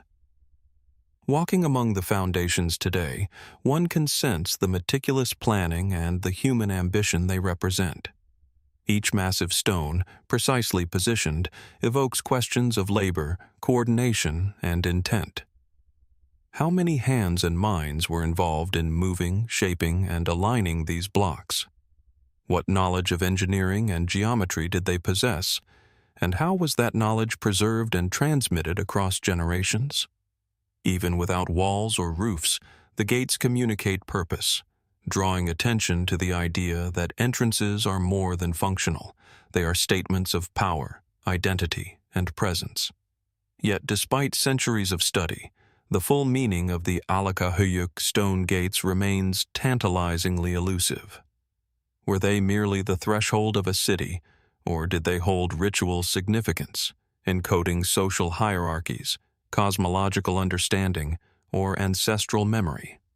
The lack of written records leaves their true function largely to interpretation, and yet their very survival allows us to glimpse the priorities, capabilities, and beliefs of the people who built them. How did these thresholds shape daily life, ceremonial practice, or communal identity in a city that thrived over 4 millennia ago? Beyond the practical and symbolic considerations, the gates also hint at human engagement with the natural and supernatural worlds. Positioned on elevated terraces overlooking the surrounding plains, they command views of distant landscapes, suggesting both surveillance and contemplation. Could these gates have acted as a bridge between the city and the wider world, linking human activity with the rhythms of the land, the seasons, or the heavens above? And what rituals, ceremonies, or stories have been lost, preserved only in the stones themselves? Alacahöyük's stone gates, like the White Shaman mural, West Kennet Long Barrow, Kokino Observatory, Skorba Temples, Naqsh-e Rustam, Hasanlu, Rathgall, Begazy, Monkodonja, and Tap o Noth before it, remind us that human ambition and creativity often leave legacies that are enduring yet enigmatic. The gates stand as silent witnesses to the organization, ritual, and imagination of a civilization whose full story remains just out of reach. Each stone carries questions about engineering, belief, and social structure, offering glimpses into a culture that understood thresholds as more than passages. They were statements of identity, ritual, and memory. As the Anatolian sun dips toward the distant hills, casting long shadows across the stone foundations, one cannot help but feel the presence of those who once labored here. What knowledge guided their hands, what meanings were embedded in the layout, and what truths remain hidden beneath the stones, waiting to be rediscovered. Alacahöyük challenges us to see beyond the visible, to consider the intersection of the practical, the spiritual, and the symbolic, and to wonder what secrets the gates still guard after more than 4 millennia. From the ancient stone gates of Alacahöyük, with their deliberate alignments and monumental presence, our journey now carries us northwest, across the rugged hills of Anatolia and the breadth of the European continent, to the windswept coasts of Anglesey, Wales. Here, amid rolling pastures and the skeletal remains of stone walls, lie the ruins of Lligwy Settlement, a site that whispers of lives long vanished yet remarkably preserved through stone and memory. The settlement spreads across a gentle hillside, overlooking the surrounding valleys, with traces of circular and rectangular stone foundations marking the outline of structures that have withstood centuries of wind, rain, and human neglect. Even now, the remains evoke a sense of habitation, of human presence, of the rhythm of daily life thousands of years ago. Lligwy is primarily dated to the Romano-British period, roughly the 3rd to 4th centuries CE, though evidence suggests the site had earlier origins, possibly reaching back to Iron Age occupation. Excavations reveal a settlement composed of stone houses, storage pits, and a network of enclosures that speak to both domestic life and organized communal activity. Unlike the grand ceremonial spaces of Alacahöyük or the astronomical alignments of Kokino, Lligwy's significance seems rooted in the quotidian, the daily rhythms of living, working, and surviving in a coastal environment exposed to harsh winds and shifting weather. Yet, as with so many ancient sites, the ordinary holds within it the extraordinary. The construction of the settlement is meticulous. Walls are built with local stone, carefully fitted without mortar, creating structures that have survived the erosion of nearly 2 millennia. Some buildings are circular, others rectangular, and many show signs of repeated reconstruction. Hearths, storage areas, and stone-lined pits suggest a society attuned to both sustenance and security. But why here? Why on this particular hillside, exposed to the elements, with limited arable land and no obvious strategic military advantage? Was the location chosen for practical reasons? Access to fresh water, grazing land, or proximity to the coast? Or did it hold symbolic or spiritual significance that guided its selection? Artifacts uncovered at Din Lligwy deepen the intrigue. Pottery shards, fragments of querns, iron tools, and remnants of personal adornment all speak to the daily life of its inhabitants. Yet among these ordinary finds, there are hints of ritual or symbolic practice. Objects deliberately placed in certain locations, patterns of wear that suggest specialized activity, and unusual concentrations of material that may indicate gatherings or communal rituals. Could these traces reveal a society that balanced practical survival with spiritual practice, creating meaning in the rhythms of work, craft, and domestic life? Or do they point to functions and beliefs that remain lost to us, obscured by the passage of time and the limits of our interpretation? The settlement's layout also invites reflection. The stone foundations, oriented in relation to each other, suggest a conscious design. Pathways, entrances, and communal spaces appear deliberate, as if guiding movement and interaction among inhabitants. Was there a social hierarchy embedded in this spatial organization? Did certain structures serve as gathering places for ritual or negotiation, while others remained private, shielding families or individuals? And how did the natural environment shape these choices? Did the prevailing winds, the sun's path, or the topography influence the construction in ways we can no longer fully grasp? Some elements of Din Lligwy hint at a continuity of human knowledge and settlement that extends beyond the immediate Romano-British period. Evidence of earlier activity, possibly Iron Age, suggests that this site was recognized as valuable over many generations. Why did successive groups choose to inhabit this particular landscape? Was there a sacred or symbolic resonance associated with this hill, a memory encoded in the stone, a story passed orally that shaped human behavior across centuries? And how did the intersection of different cultures, local Britons, Roman influence, and possibly earlier inhabitants, inform the layout, construction techniques, and cultural practices at the site? Walking through the remains today, one can imagine the quiet bustle of daily life. Children moving between structures, artisans tending to tools and craft, families gathering around hearths, and perhaps occasional ritual gatherings under the open sky. The stone walls, though broken and weathered, suggest resilience, a deliberate choice to build permanence amid an impermanent world. And yet, for all the traces of life, so much remains hidden. What social, spiritual, or cosmological frameworks guided these people? How did they perceive their place in the world, and what knowledge, practical, ritualistic, or symbolic, was embedded in the construction of their homes and communal spaces? Speculative interpretations of the site deepen the mystery.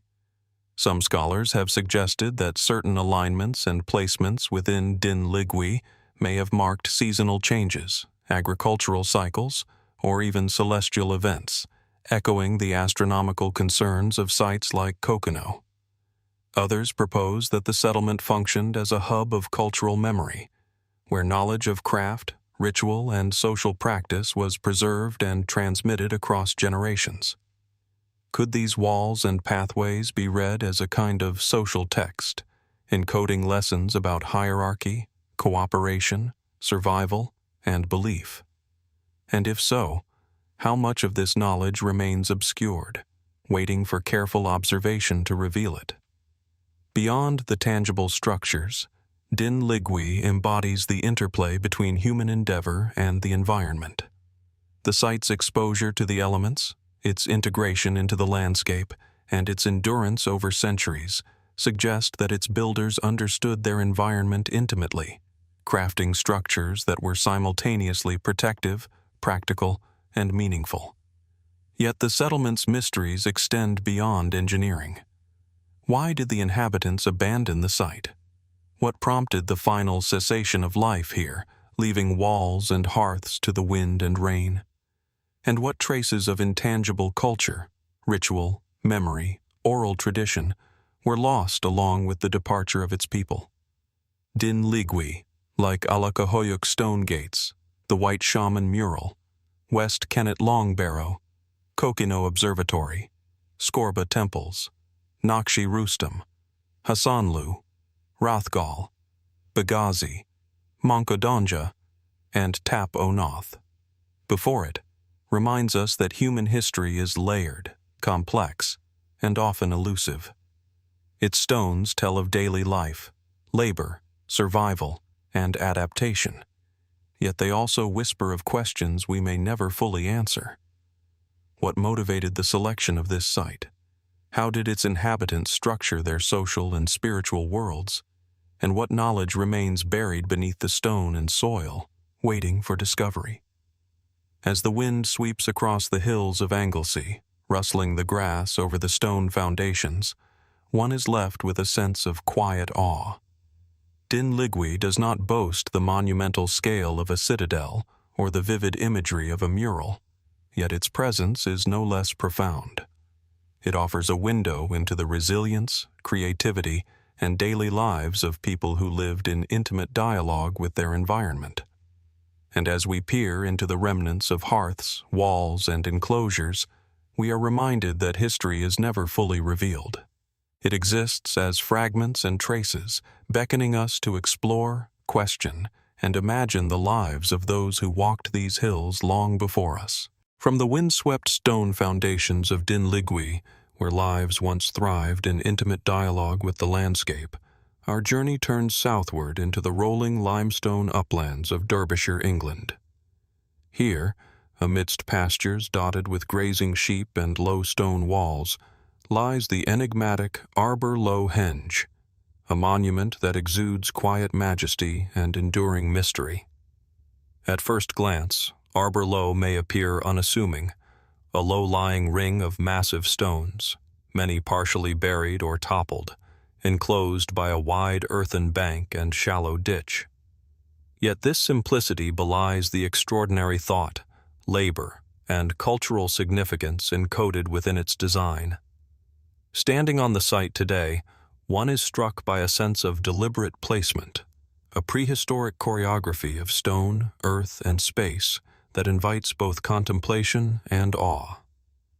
Arbor Low dates to approximately 2500 to 2000 BCE, situating it firmly within the late Neolithic period.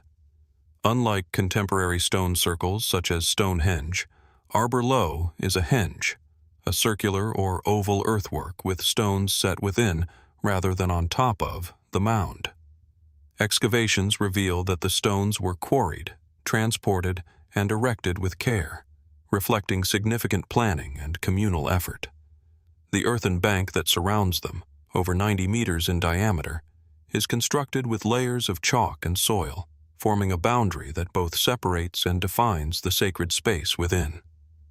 But what was the purpose of this enclosure? Did it serve as a ceremonial site, a calendar for seasonal observances, or a symbolic marker of community and cosmology? The stones themselves carry a quiet, enduring presence. Many are uncarved, yet their positions appear deliberate, often aligning along axes that suggest intentional orientation toward the cardinal points or nearby topographical features. Some researchers have suggested alignments with the solstices, hinting that Arbor Low may have functioned in part as a prehistoric observatory, a place where human understanding of the sky and cosmos intersected with ritual practice. Others propose that the arrangement reflects a social or spiritual order, with stones representing ancestors, deities, or symbolic thresholds between worlds.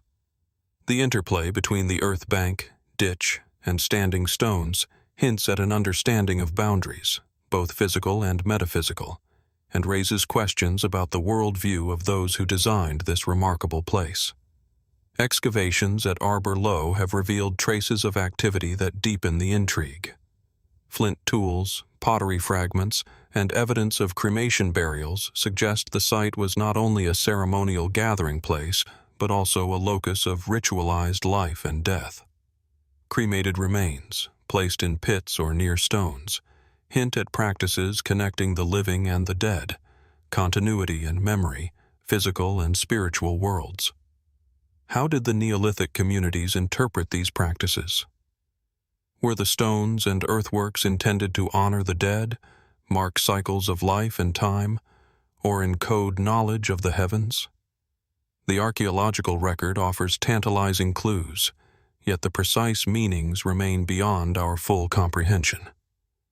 The landscape surrounding Arbor Low adds layers of potential significance.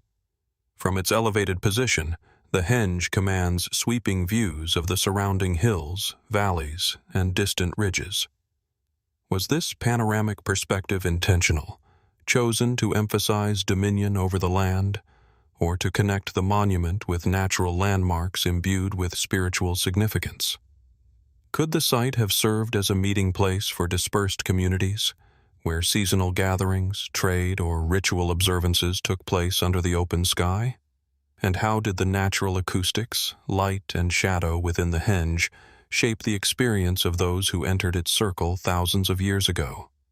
Speculative interpretations of Arbor Low extend beyond immediate archaeology. Some scholars have suggested that the henge may have encoded knowledge of lunar cycles, solstitial positions, or other astronomical phenomena. Others propose that the stone circle and surrounding bank served as a locus of ritual power, where social hierarchy, spiritual practice, and community cohesion were enacted. Could it have been a place where leaders demonstrated authority, where rituals bound individuals to shared belief, or where cosmology and daily life were intertwined in ways that we can only glimpse through the patterns left in stone and earth? Walking among the fallen and upright stones today, one can imagine Neolithic people performing rites here. The soft echo of footsteps across the chalk and earth, firelight flickering across stone surfaces, and the hush of anticipation as ceremonies unfolded. The care and the positioning of stones, the construction of the bank, and the thoughtful spacing between features all suggest that the creators of Arbor Low understood the interplay between human activity, the environment, and perhaps the unseen forces of the cosmos. The monument's endurance invites us to ponder not just its practical and ritual functions, but also the cultural, social, and spiritual life of those who labored here. Yet despite centuries of study, Arbor Low maintains its mysteries. Were these stones erected primarily for ritual, for marking cycles of the sun and moon, or for social cohesion? What knowledge and belief systems guided the choices of placement, orientation, and scale? And how much of the site's significance has been lost to time, leaving only the enduring presence of stone and earth to hint at human ingenuity and imagination? Unlike written records, Arbor Low speaks through its structure, scale, and alignment, inviting reflection rather than offering definitive answers. The henge, like Lligwy Settlement, Alacahöyük stone gate foundations, the White Shaman mural, West Kennet Long Barrow, Kokino Observatory, Skorba Temples, Naqsh-e Rustam, Hasanlu, Rathgall, Begazy, Monkodonja, and Tap O Noth before it, reminds us that human ambition, creativity, and spiritual exploration often leave traces that are simultaneously tangible and elusive. Each stone and earthen bank is a fragment of a larger story, one of labor, observation, belief, and community that has endured for millennia. As the sun arcs across the Derbyshire sky, casting long shadows that trace the curve of the bank and the upright stones, one cannot help but feel the silent presence of those who built this monument, and to wonder what knowledge, meaning, or ritual practices remain encoded within Arbor Low, waiting to be rediscovered by those patient enough to read its subtle, enduring signals. Standing within the circle today, enveloped by the wind, grass, and the low hum of the natural world, Arbor Low challenges our understanding of the Neolithic mind. It asks us to consider the intersection of utility, spirituality, and social structure, reminding us that even in the simplicity of stone and earth, profound mysteries endure. What secrets did the builders intend to preserve, and how much of their worldview remains hidden beneath the stones, etched into alignment, shadow, and space? Arbor Low leaves us with questions rather than answers, an invitation to continue exploring the enigmatic legacy of humanity's earliest monumental endeavors.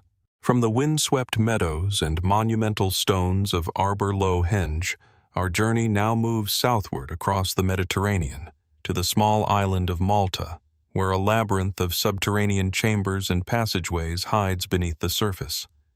Here lies the Ħal Saflieni Hypogeum, a subterranean necropolis whose silent walls resonate with the echoes of human history, memory, and ritual. Approaching the site today, one cannot see the full extent of its marvels. The Hypogeum is hidden beneath modern streets and buildings, accessible only through a narrow entrance that descends into darkness. Yet within its chambers, carved meticulously from the living rock, lie stories of a prehistoric civilization that mastered stone, space, and sound in ways that continue to baffle and inspire researchers.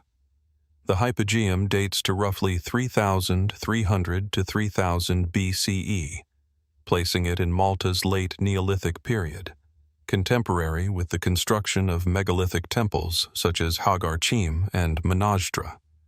Yet unlike these open-air temples, Ħal Saflieni is entirely subterranean, a carved complex that extends 3 levels below the earth. Its walls, floors, and ceilings were hewn from the local Globigerina limestone, forming chambers, corridors, and niches with astonishing precision. The structure contains over 5,000 human remains, representing the largest prehistoric collective burial site in Malta. From the first step down the narrow entrance, one feels a shift, a movement from the surface world into an enclosed, intentional space where light, shadow, and acoustics were carefully controlled, and where human life and death intersected in ritual practice. The architectural sophistication of Ħal Saflieni is immediately evident. Chambers are circular or rectangular, sometimes with corbelled ceilings that create a sense of height and proportion. Niches are carved into walls to hold human remains, while sculpted ledges and recesses suggest ceremonial use. Some areas, such as the so-called oracle room, demonstrate remarkable acoustic properties. A single human voice can resonate throughout the chamber, amplified and echoed in ways that hint at deliberate experimentation with sound. What purpose did these design choices serve? Were they intended to guide ritual practice, communicate with the spiritual realm, or enhance communal experience? The Hypogeum's builders left no written records, yet the careful arrangement of space, light, and sound implies a sophisticated understanding of human perception and environmental manipulation. The human remains themselves raise profound questions. Osteological studies reveal both cremated and inhumed individuals, sometimes placed in urns, sometimes interred directly within the rock. Was this diversity indicative of changing ritual practices over time, or did it reflect differing social, spiritual, or ancestral roles within the community? The sheer density of remains suggests that Ħal Saflieni was not simply a burial site, but a sacred center of memory and continuity, a place where the living engaged with the dead in ways that shaped identity, social cohesion, and perhaps cosmological understanding. Artifacts found within the Hypogeum further deepen the mystery.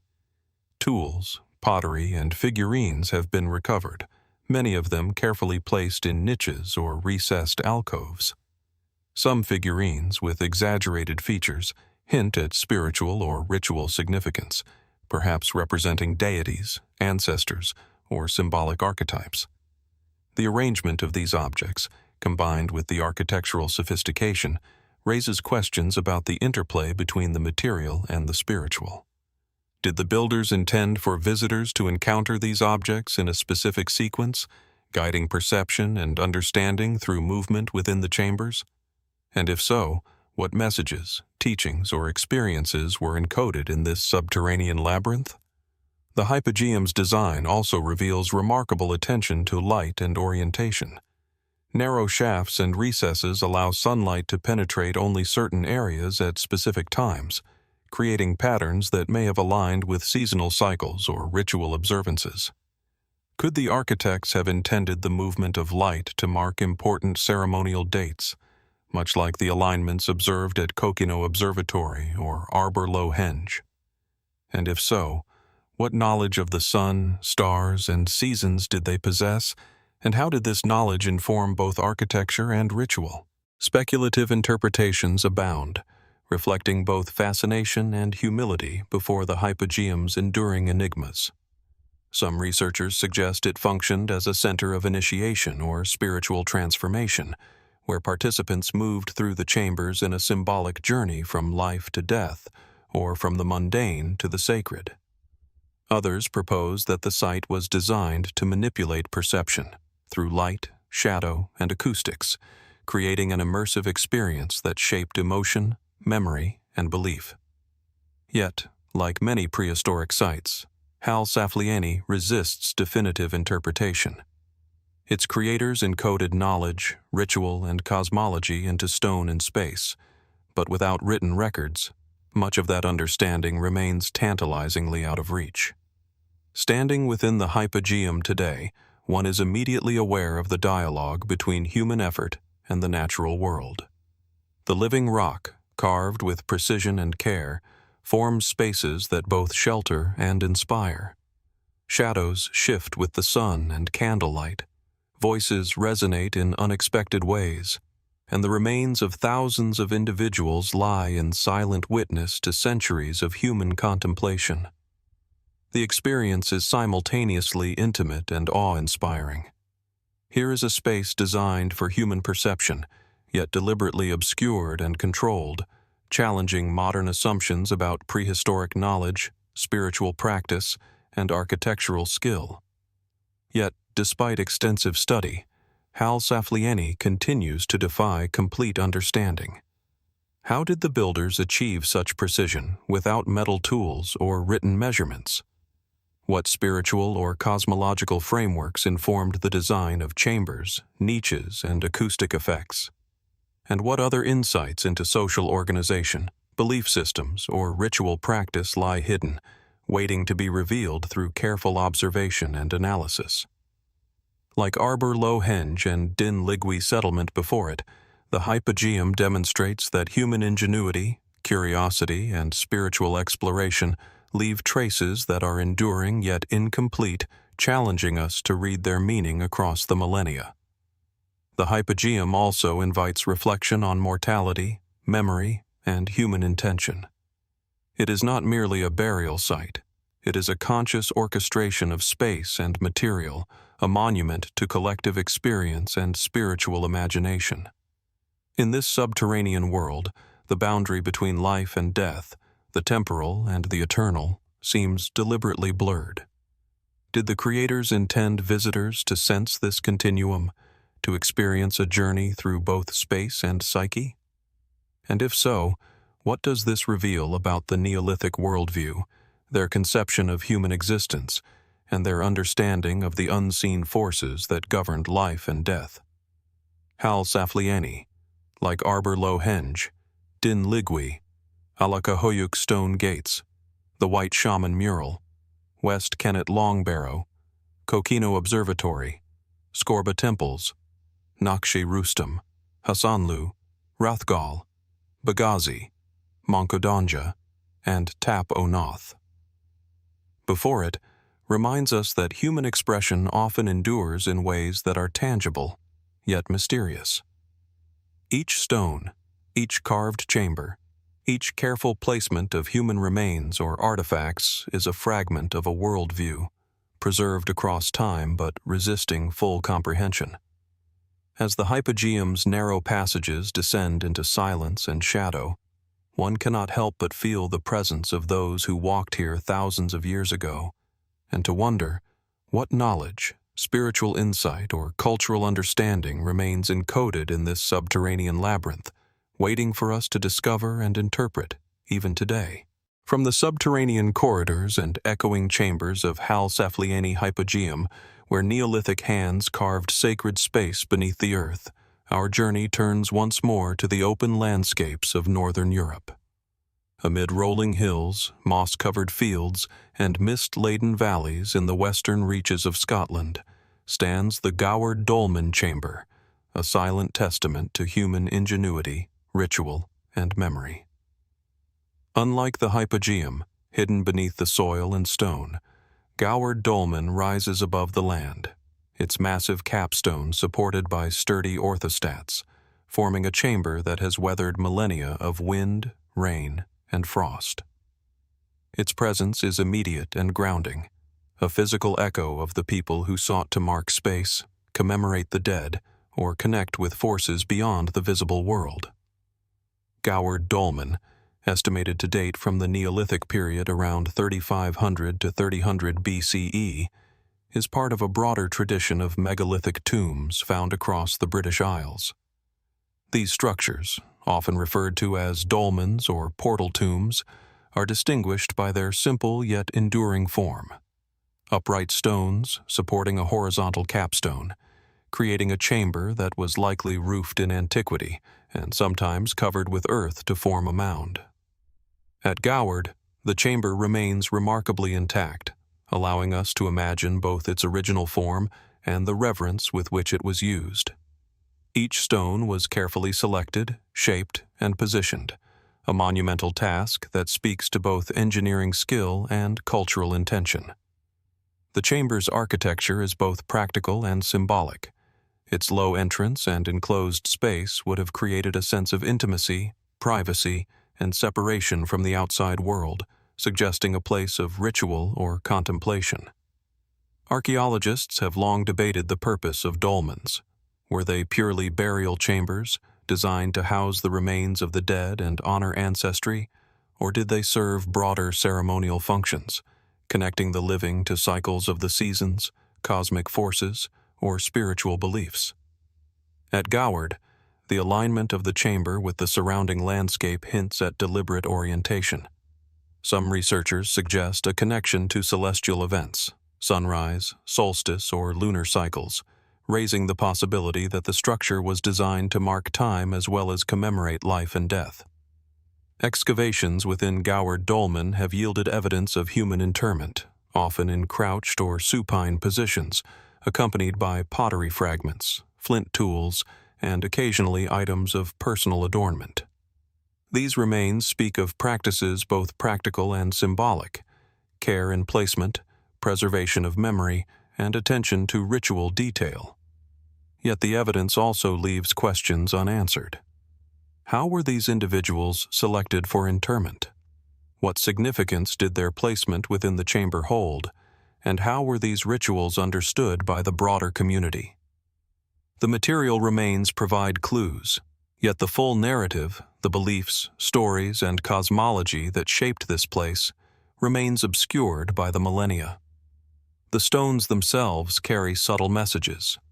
Weathered, moss-covered, and scarred by time, they suggest deliberate choice and orientation.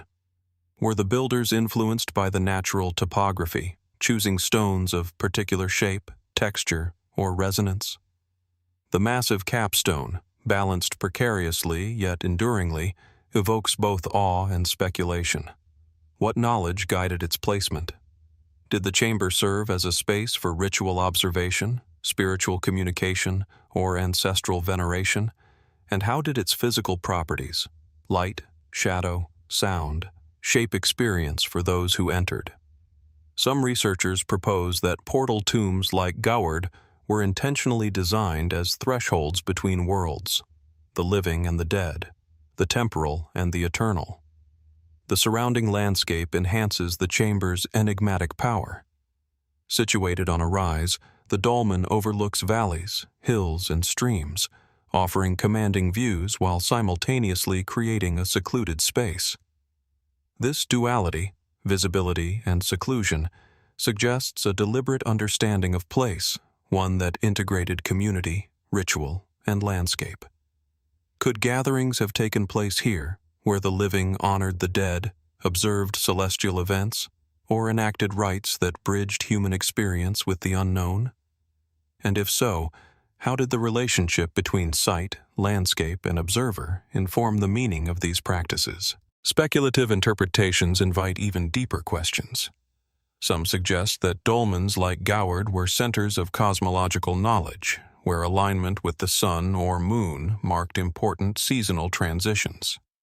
Others propose that the chambers were spaces of initiation or spiritual exploration, where participants engaged in rituals that transformed perception, consciousness, or social identity. Could the architecture itself have been a tool for shaping human experience, guiding behavior, belief, and memory? The absence of written records leaves these questions open, yet the structure itself communicates an enduring intentionality that transcends time. Walking within the chamber, one becomes acutely aware of scale, proportion, and material. The stone walls, cold and solid beneath the fingertips, convey both permanence and fragility, the labor of human hands pressed against the impermanence of life. It is easy to imagine ceremonial activity, the careful placement of remains, the ritual offerings of pottery or tools, the hushed voices of participants moving through shadows and light. Each stone is both functional and symbolic, bearing the imprint of design, labor, and meaning. Yet even as we imagine, we are reminded of the limits of interpretation.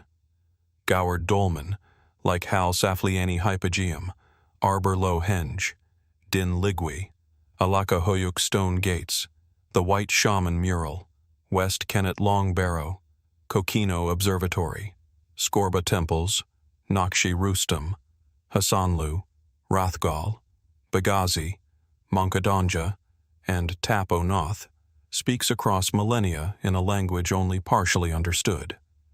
The mystery of Goward is heightened by its endurance.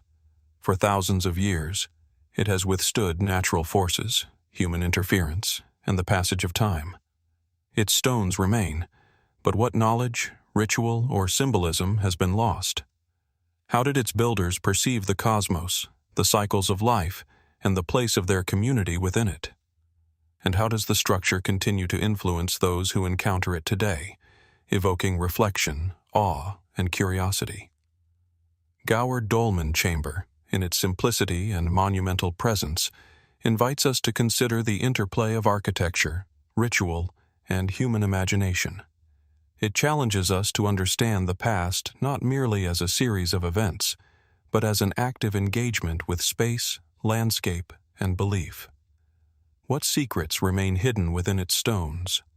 What aspects of Neolithic thought, social practice, or cosmological understanding might be encoded in the chamber, waiting for those patient enough to observe and interpret? In contemplating Goward, we are reminded that human history is both tangible and elusive.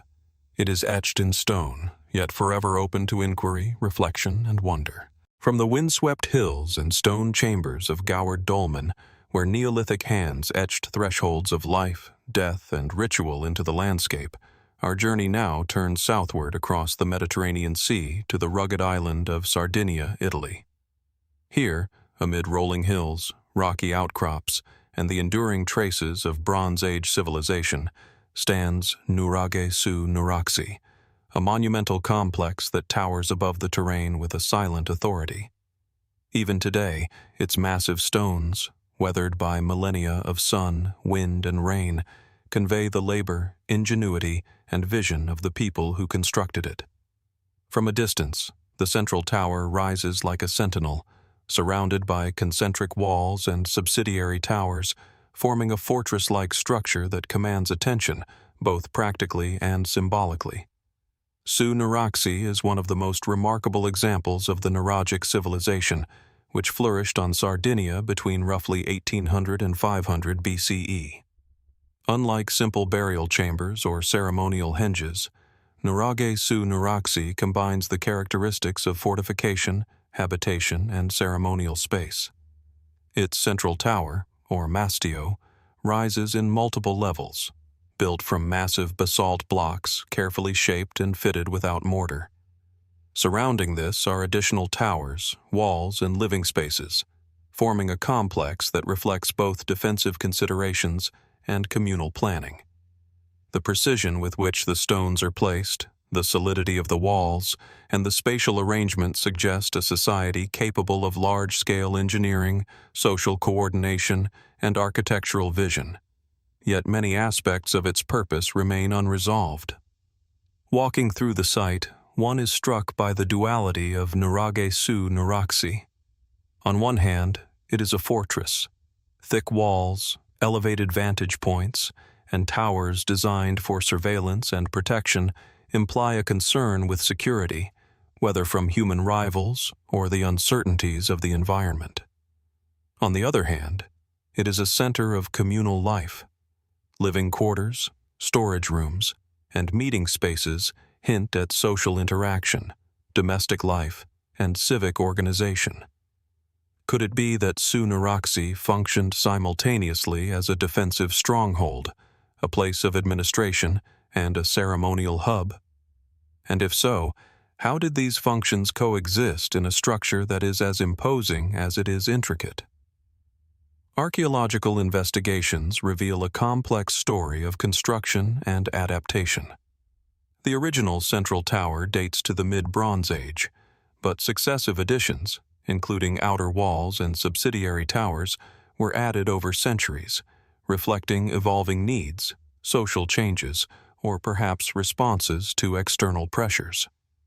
Pottery shards, tools, and domestic artifacts found throughout the complex suggest that the site was continuously inhabited and actively maintained, while evidence of destruction and rebuilding hints at periods of conflict or renewal. How much of this labor was motivated by necessity, and how much by ritual or social imperatives? Were the builders guided by practical concerns, symbolic meaning, or both? The stonework itself raises questions that continue to intrigue scholars. The blocks are massive and carefully fitted, demonstrating knowledge of load distribution and stability, yet no written records exist to explain construction methods or purpose. Were these techniques developed locally, inherited from earlier traditions, or informed by contacts with other Mediterranean cultures? And what cultural or spiritual imperatives guided the choice of site, the orientation of the towers, and the layout of walls and enclosures?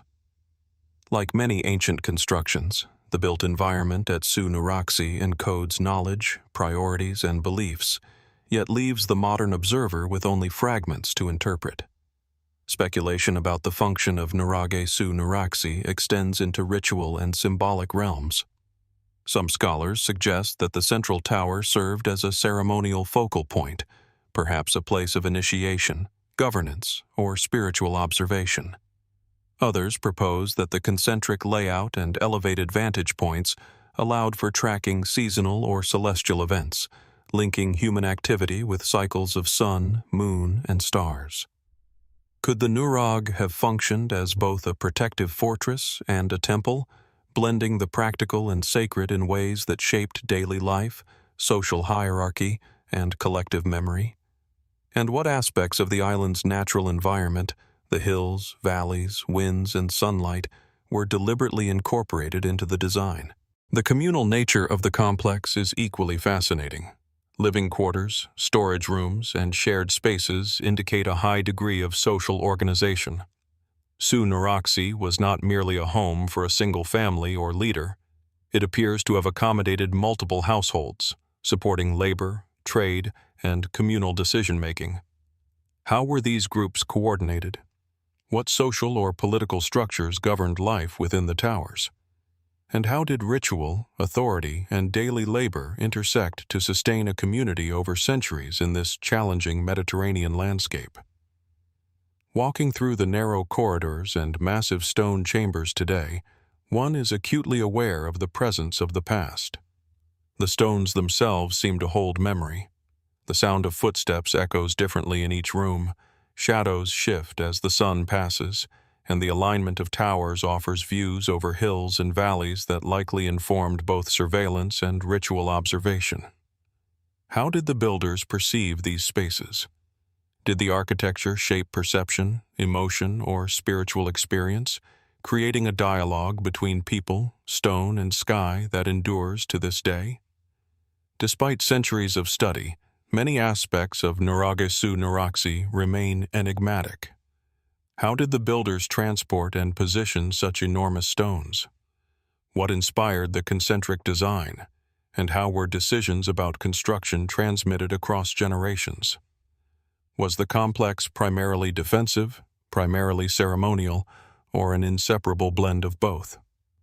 And beyond the material remains, what insights into belief systems, cosmology, or social organization lie buried in subtle features we have yet to fully comprehend? Su Nuraxi, like Goward Dolmen Chamber, Ħal Saflieni Hypogeum, Arbor Low Henge, Lligwy Settlement, Alacahöyük stone gate foundations, the White Shaman Mural, West Kennet Long Barrow, Kokino Observatory, Skorba Temples, Naqsh-e Rustam, Hasanlu, Rathgall, Begazy, Monkodonja, and Tap-o-Noth before it, reminds us that human ingenuity and spiritual exploration often leave legacies that are at once concrete and mysterious. Each stone, tower, and wall is a fragment of a larger story, one of labor, knowledge, and belief, that has endured millennia, yet still resists definitive interpretation. Standing atop the central tower today, surveying the surrounding hills and the distant coastline, one can imagine the lives that unfolded here. Families tending to domestic tasks, leaders observing the land and sky, communities performing rituals that blended protection, memory, and spirituality. Nuraghe Su Nuraxi invites reflection on the intersection of practicality, symbolism, and human aspiration. What secrets remain embedded in the stones? What knowledge of architecture, astronomy, ritual, or social organization might be hidden within the structure, waiting for discovery? And ultimately, what does this remarkable monument reveal about the priorities, beliefs, and imagination of a civilization whose full story we can only glimpse across the vast expanse of time? From the monumental towers and labyrinthine walls of Nuraghe Su Nuraxi on the rugged hills of Sardinia, our journey now moves westward across the Mediterranean to the sun-drenched island of Menorca, Spain. Perched atop a gently sloping hill overlooking fertile plains and the sparkling coastline, the Talatí de Dalt settlement rises in quiet endurance, its stone structures and terraces whispering the presence of a Bronze Age civilization long vanished from the island. Unlike the towering Nuraghe of Sardinia or the subterranean chambers of Ħal Saflieni, Talatí de Dalt presents a sprawling, open-air architectural landscape, combining domestic spaces, ceremonial areas, and communal terraces into a cohesive settlement that speaks both to the ingenuity and the social organization of its builders. Talatí de Dalt is a hallmark of the Talayotic culture, a distinctive Bronze Age society that flourished on Menorca and Majorca from roughly 1000 BCE to the Roman conquest. The settlement is characterized by stone houses, circular or rectangular in plan, often featuring thick walls and low entrances, and by large communal structures known as talayots, stone towers whose purpose has long been debated. At Talatí de Dalt, the central talayot rises above the surrounding terraces and dwellings, dominating the landscape with an almost ceremonial presence. Was this tower primarily defensive, serving as a watch point across the plains and coastline? Or did it function as a ritual center, a marker of community identity, or a symbolic connection to celestial events? The enduring uncertainty adds to the monument's quiet, haunting power. Walking among the terraces and remains of houses, one observes the deliberate use of space.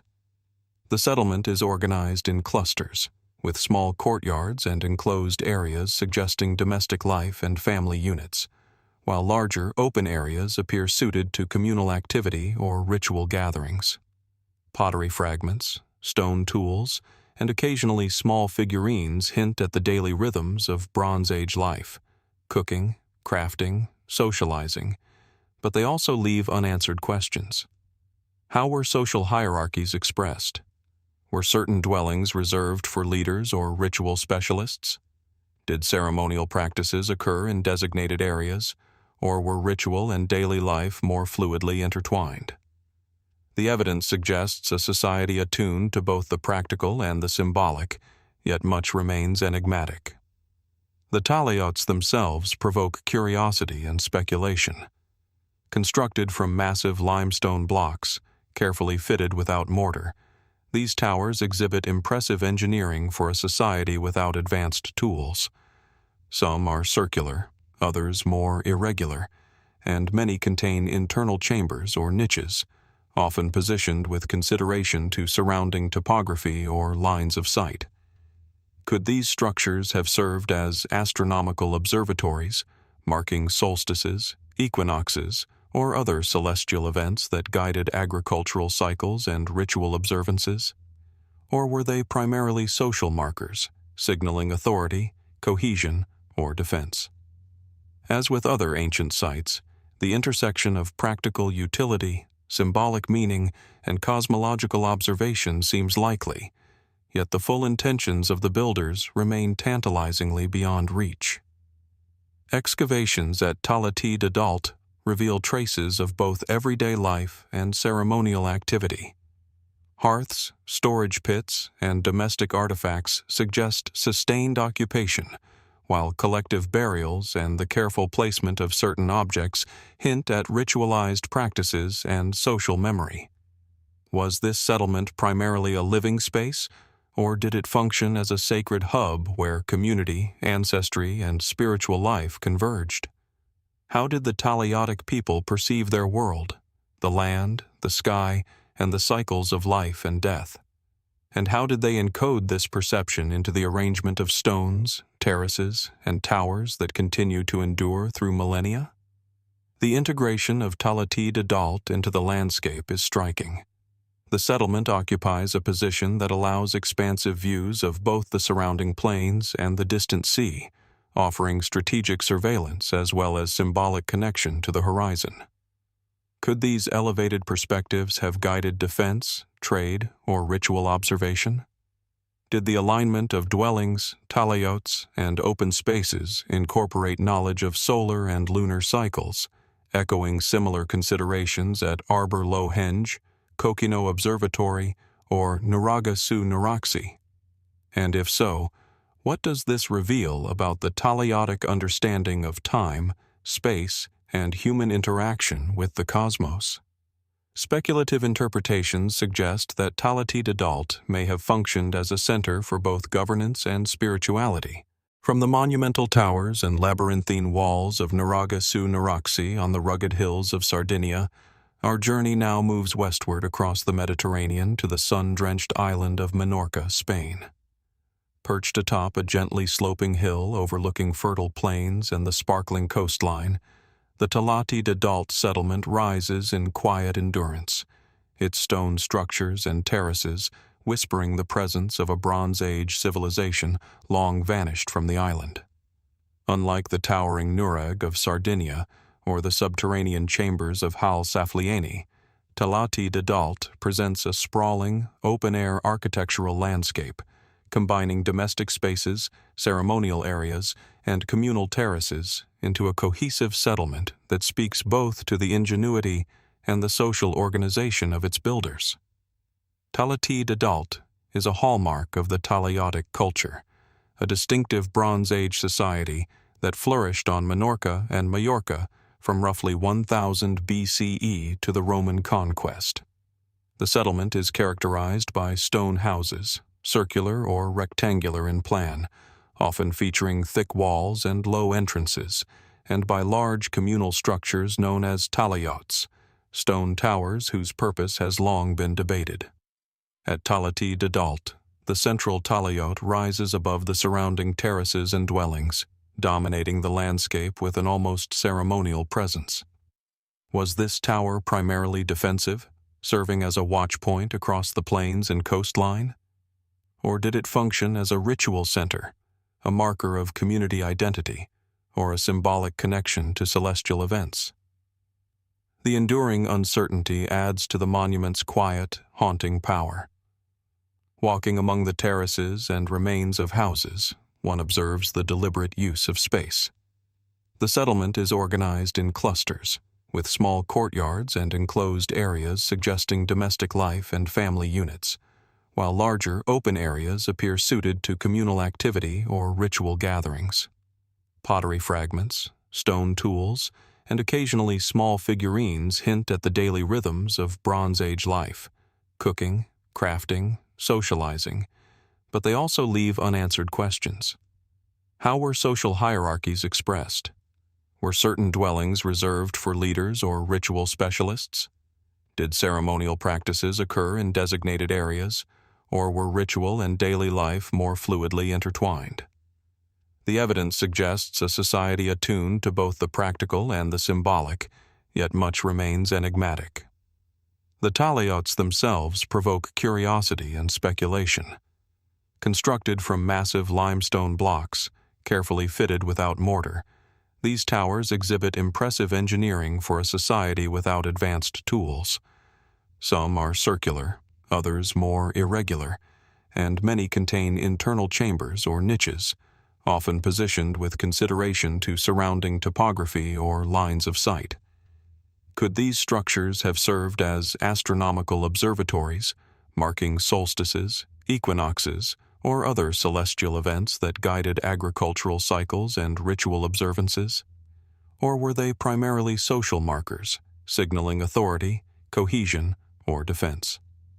As with other ancient sites, the intersection of practical utility, symbolic meaning, and cosmological observation seems likely, yet the full intentions of the builders remain tantalizingly beyond reach. Excavations at Talatí de Dalt reveal traces of both everyday life and ceremonial activity. Hearths, storage pits, and domestic artifacts suggest sustained occupation, while collective burials and the careful placement of certain objects hint at ritualized practices and social memory.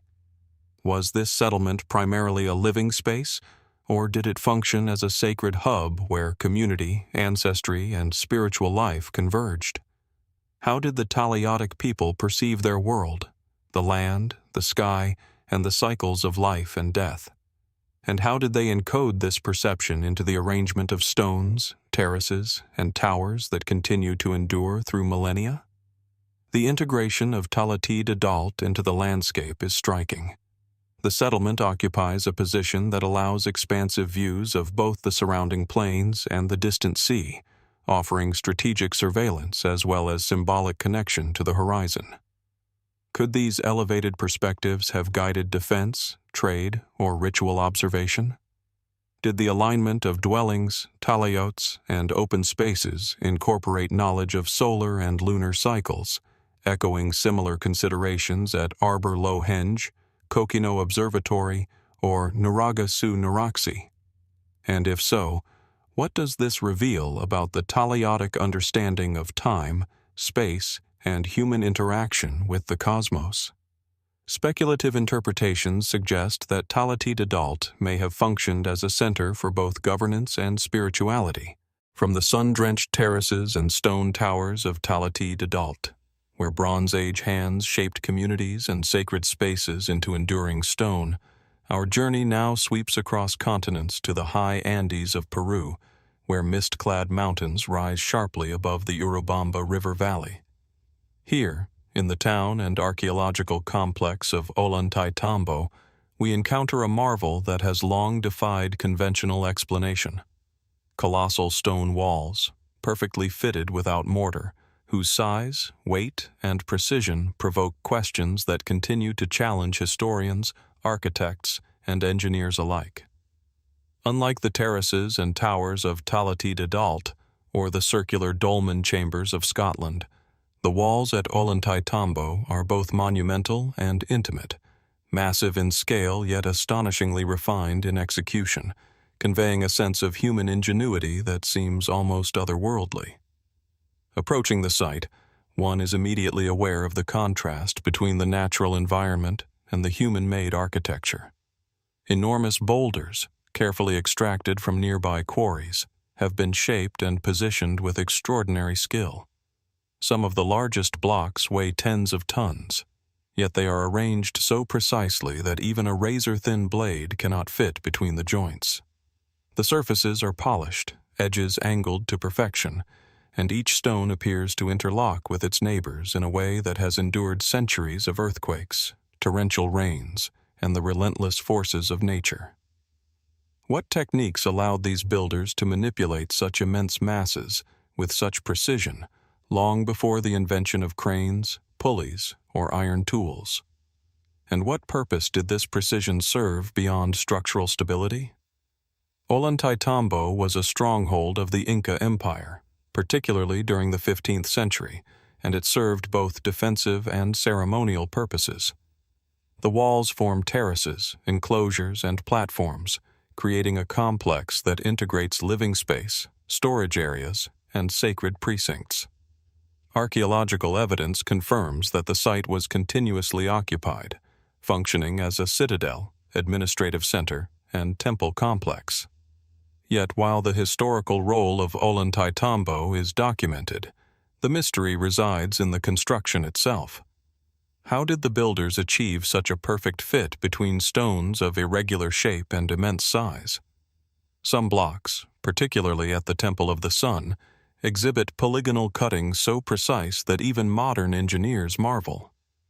Was this the result of painstaking trial and error, lost techniques, or knowledge passed down through generations that we have only begun to comprehend? The layout of the walls also hints at astronomical and symbolic significance. Certain terraces and alignments appear to correspond with solstices or celestial phenomena, suggesting that the builders understood and incorporated observational astronomy into their architecture. Could these structures have been designed not only to display power and permanence, but also to encode cosmological knowledge? If so, how did the builders transmit such sophisticated understanding without written language? And how did their observations of the sun, stars, and seasons influence the layout of terraces, enclosures, and ceremonial platforms? Some researchers propose more speculative interpretations, emphasizing the technical and symbolic sophistication of Ollantaytambo. The way massive blocks interlock without mortar and the resilience of the walls to seismic activity has led some to suggest that the builders possessed knowledge of structural dynamics and stone physics far ahead of their time. The placement of the stones may also have been imbued with ritual significance. Each boulder could represent a cosmological or spiritual principle, a deliberate act of ordering the universe through architecture. Did the precision of the stonework serve as a form of communication between humans and the divine, or even with the landscape itself? The walls themselves invite close inspection and wonder. Each joint, each surface, and each corner seems intentional, as though every aspect of the construction carried meaning beyond mere utility. The sheer scale of the blocks challenges the imagination. How were they transported, lifted, and maneuvered into position across uneven Andean terrain? Did the builders employ levers, ramps, ropes, or techniques now lost to history? And if so, what inspired such monumental effort, and how did it shape the social and spiritual life of the community? The walls endure not merely as feats of engineering, but as symbols of ambition, knowledge, and collective human endeavor. Even the unfinished stones at nearby quarries speak to the methods and processes of construction, hinting at tools, planning, and skill that remain partially obscure to modern observers. Chisel marks, grooves, and partially shaped boulders suggest stepwise approaches to shaping and moving stone, yet much of the technique, the coordination, manpower, and ingenuity required, remains speculative. Were these methods standardized across the Inca Empire, or were they unique to Ollantaytambo? And to what extent did the builders integrate environmental observation, social organization, and ritual purpose into their construction strategies? The walls of Ollantaytambo also function as a narrative in stone, communicating authority, permanence, and cosmological understanding. Unlike the dolmens and hypogea of earlier sections, where meaning is implied through spatial arrangement or burial practice, here the narrative is architectural, immediately legible in scale, precision, and endurance. The terraces, stairways, and ceremonial platforms guide movement, directing the gaze, framing views, and orchestrating experience. How did inhabitants and visitors perceive these spaces? Did the geometry of the walls evoke awe, humility, or spiritual reflection? And how might these architectural cues have reinforced social hierarchy, religious practice, and political power? Even centuries after their construction, the Ollantaytambo walls continue to captivate and challenge. Earthquakes that have leveled villages elsewhere leave these massive stones largely unscathed, prompting questions about the knowledge of seismic dynamics possessed by the builders. Were the structures engineered through observation, experimentation, and inherited technique, or does their resilience hint at lost methods of precision engineering that we cannot yet fully replicate? Each wall, each joint, and each terrace holds fragments of knowledge and intention, waiting to be decoded by patient study, imagination, and interdisciplinary research. Ollantaytambo, like Talatí de Dalt, Nuraghe Su Nuraxi, Goward Dolmen Chamber, Ħal Saflieni Hypogeum, Arbor Low Henge, Lligwy Settlement, Alacahöyük Stone Gate Foundations, the White Shaman Mural, West Kennet Long Barrow, Kokino Observatory, Skorba Temples, Naqsh-e Rustam, Hasanlu, Rathgall, Begazy, Monkodonja, and Tapo Noth. Before it reminds us that human ingenuity, ambition, and spiritual exploration are recorded not only in written history, but in stone itself. Each wall, each terrace, and each polygonal block is a fragment of an enduring story, a story of community, knowledge, and aspiration that has endured across centuries, yet remains partly veiled in mystery.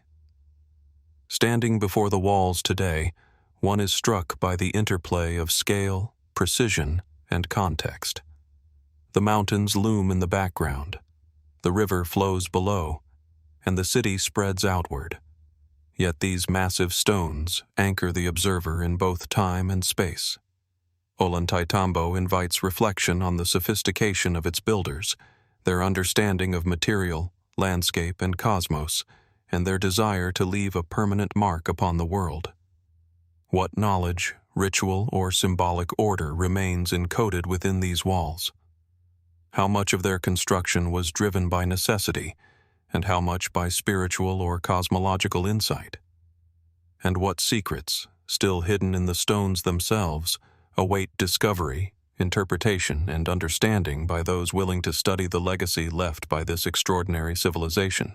From the soaring stone terraces of Ollantaytambo in the Andean highlands, where colossal blocks speak of engineering prowess and spiritual intention, we turn our gaze back across oceans to the misty landscapes of the British Isles.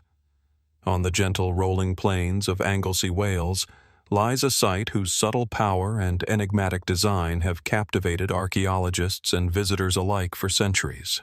Bryn Celli Ddu, a Neolithic passage tomb shrouded in both shadow and light. Unlike the monumental sun-baked walls of Ollantaytambo, Bryn Celli Ddu exudes quiet mystery. A mound of earth, a concealed stone passage, and a chamber that aligns with the movements of the sun, hinting at practices both practical and profoundly spiritual. Here, human ingenuity, celestial observation, and ritual imagination converge in ways that continue to puzzle and inspire. Approaching the site, one first notices the gentle rise of the mound itself, now restored but carefully preserving its ancient form. It appears deceptively simple from the outside, an earthen hill dotted with grass, rising modestly above the surrounding fields. Yet beneath this calm exterior lies a complex internal architecture. A narrow passage, formed by upright stones and capped with massive lintels, leads into a chamber at the heart of the mound.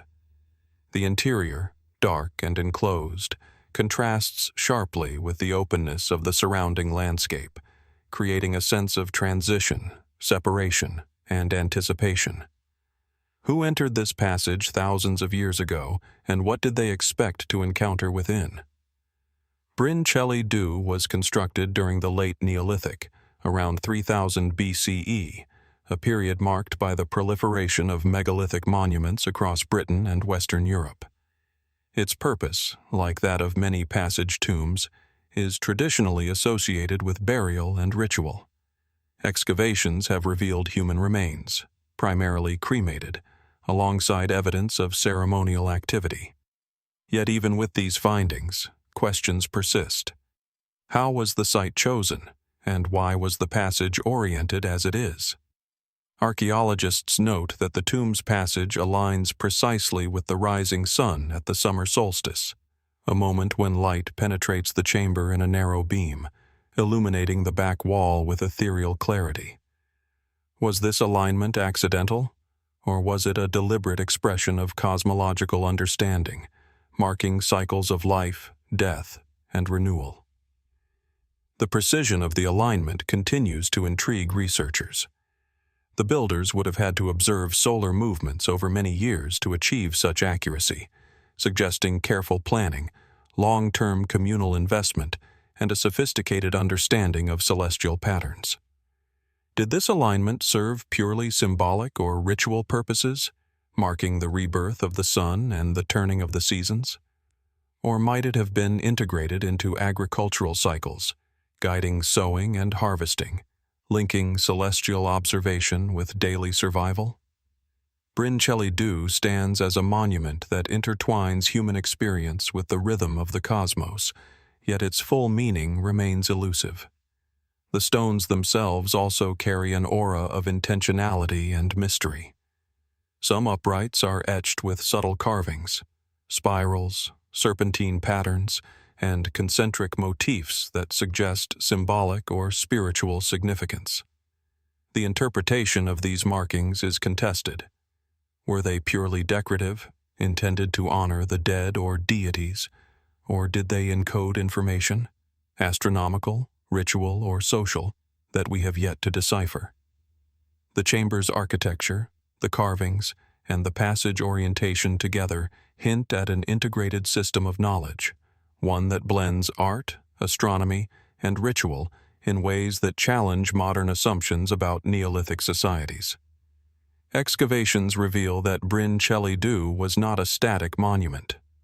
Earlier studies suggest that the mound was constructed atop a pre-existing henge, with a circular arrangement of stones surrounding it, indicating that the site's significance evolved over centuries. This layering of architecture raises intriguing questions about continuity of belief, memory, and social identity. How did successive generations perceive and adapt the site? Were older traditions incorporated into new rituals, creating a palimpsest of human intention? And how did the interaction between mound, passage, chamber, and surrounding landscape shape the experience of those who came here to observe, worship, or honor the dead? The mound's relationship with the landscape is equally compelling. Situated on slightly elevated terrain, Bryn Celli Ddu offers sightlines to distant hills and fields, while remaining subtly concealed within its immediate surroundings. This duality of visibility and secrecy may have been intentional, creating a site that was at once connected to the broader environment and intimately enclosed. How did these spatial choices influence ritual behavior, social interaction, or cosmological interpretation?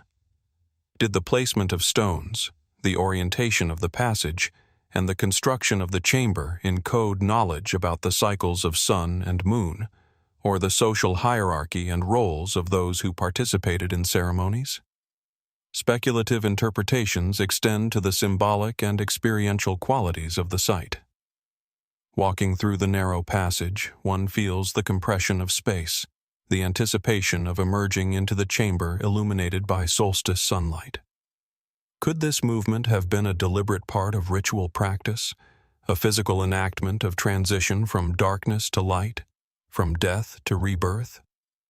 Did participants experience altered perception, a heightened awareness of time, space, and cosmic cycles as they moved through the constructed environment? Bryn Celli Ddu, like other Neolithic passage tombs, may have functioned not merely as a repository of remains, but as a space for immersive, transformative experience, linking human life with celestial phenomena and spiritual imagination. The carvings within the chamber suggest a symbolic language whose precise meaning is lost to time. Spirals, serpentine lines, and concentric circles recur throughout the site and across other Neolithic monuments in Britain and Ireland. Do these motifs encode astronomical knowledge, mythic narratives, or ritual instructions? Were they intended to focus attention, communicate authority, or facilitate spiritual experience? The absence of written records leaves such questions open, yet the careful placement and repeated use of these symbols indicate that they held significance beyond mere decoration. Bryn Celli Ddu, like Ollantaytambo wall blocks, Talatí de Dalt, Nuraghe Su Nuraxi, Goward Dolmen Chamber, Ħal Saflieni Hypogeum, Arbor Low Henge, Lligwy Settlement, Alacahöyük Stone Gate Foundations, the White Shaman Mural, West Kennet Long Barrow, Kokino Observatory, Skorba Temples, Naqsh-e Rustam, Hasanlu, Rathgall, Begazy, Monkodonja, and tap-o-noth before it, embodies the interplay between human intention, architectural skill, and spiritual imagination. Each stone, each passage, and each marking is a fragment of a story that stretches across millennia, simultaneously tangible and elusive, inviting both observation and speculation. Standing before the mound today, observing the subtle curvature of the passage and the position of the chamber in relation to the sun, one is reminded that Neolithic builders were keen observers of both environment and cosmos. They shaped stone to reflect belief, experience, and collective memory, creating a monument that is as much about perception and ritual as it is about function. What precisely did they intend for those who entered the passage, or those who observed the mound from afar? What cycles of life, death, and renewal did this structure embody, and how much of its meaning remains hidden within the stones themselves? Bryn Celli Ddu invites reflection on the deep intelligence, spiritual awareness, and architectural sophistication of its builders. In its quiet mound, its shadowed chamber, and its alignment with the sun, it speaks across millennia, reminding us that human creativity, observation, and ritual consciousness leave enduring traces that continue to challenge understanding, inspire wonder, and provoke inquiry into mysteries that remain unresolved. What secrets are still embedded in the earth, stone, and light of Bryn Celli Ddu, waiting to be discovered by those willing to look closely, patiently, and with imagination? From the quiet, solstice-aligned chamber of Bryn Celli Ddu in Anglesey, where Neolithic builders harnessed the movements of the sun to illuminate their passage tomb, our journey now drifts southwest across the European continent to the verdant hills of Galicia, Spain. Perched atop the windswept Monte Santa Trega, overlooking the mist-shrouded estuary of the Minho River, lies the Castro de Santa Trega, a fortified settlement whose stones, walls, and terraces speak of a community both adaptive and enduring, yet whose deeper intentions remain shrouded in time. Unlike the narrow passages of Bryn Celli Ddu or the precision-cut blocks of Ollantaytambo, Santa Trega commands a landscape through elevation, visibility, and intricate spatial organization, revealing a civilization attuned to both defense and communal life. From a distance, the site presents as a natural extension of the mountain itself. The hill rises steeply, its slopes covered in lush grass and scattered with boulders, yet within this natural terrain, humans have imposed geometric order. Stone terraces step down the hillside, creating levels that accommodate dwellings, storage areas, and communal spaces. Circular and oval stone houses, their foundations still traceable, cluster in small neighborhoods, connected by winding paths and narrow corridors. The sheer labor required to carve terraces into the slope, level foundations, and construct retaining walls hints at social organization, planning, and sustained effort. How many generations labored here to shape these stones, and what motivated them? Practical necessity, communal identity, ritual practice, or all of these intertwined? Castro de Santa Trega belongs to the broader tradition of castros, fortified settlements common across northwestern Iberia during the Iron Age, roughly between the 6th and 1st centuries BCE. Archaeological studies reveal a society highly skilled in stone construction, metallurgy, and agriculture. Yet beyond these functional attributes lies an enduring mystery. Why were these settlements built atop hills like Monte Santa Trega, often isolated, with commanding views over valleys, rivers, and coastlines? Defense undoubtedly played a role, offering vantage points against potential invaders. But there is a subtle symbolic dimension to elevation, to the human presence imposed upon the natural topography. Did these sites serve as markers of territorial control, as spiritual centers aligned with the cycles of sun and land, or as both, a fusion of practical and ritualized expression? Walking among the ruins today, the interweaving of domestic and communal spaces becomes apparent. Circular dwellings, their walls constructed from carefully stacked stone, suggest long-term habitation, with internal areas used for cooking, storage, and social interaction. Larger enclosures, possibly intended for livestock or communal activity, indicate the integration of daily subsistence with collective life. Excavations have uncovered fragments of pottery, tools, and personal ornaments, hinting at trade, craft, and social complexity. Yet despite this evidence, much about the social organization, hierarchy, and ritual life of Santa Trega's inhabitants remains speculative.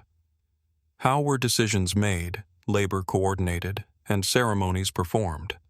And how did these activities shape the perception of the settlement itself, both by those who lived within it and by outsiders observing from the valleys below? The fortifications of the site add another layer of intrigue. Stone walls encircle the settlement, sometimes following natural contours, sometimes cutting across terraces in sharp angles. Entrances are carefully constructed, often with overlapping or recessed walls, suggesting strategic thought to control access. Were these fortifications primarily defensive, designed to deter attackers, or did they also serve symbolic functions, demarcating sacred or communal space? And how did the spatial relationship between walls, dwellings, and terraces reflect the inhabitants' understanding of hierarchy, safety, and cosmology?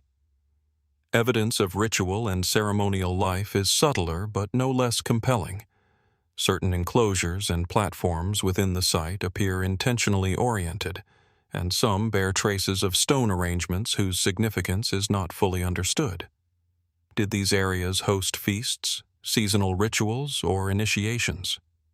Could the placement of stones, alignment of terraces, and proximity to the river and coastline have been designed to create symbolic relationships with the environment, linking human activity to celestial cycles, land, and water? Like Bryn Celli Ddu, Santa Trega seems to balance the practical and the sacred, blending everyday life with ritual expression in ways that are partially decipherable, yet still mysterious.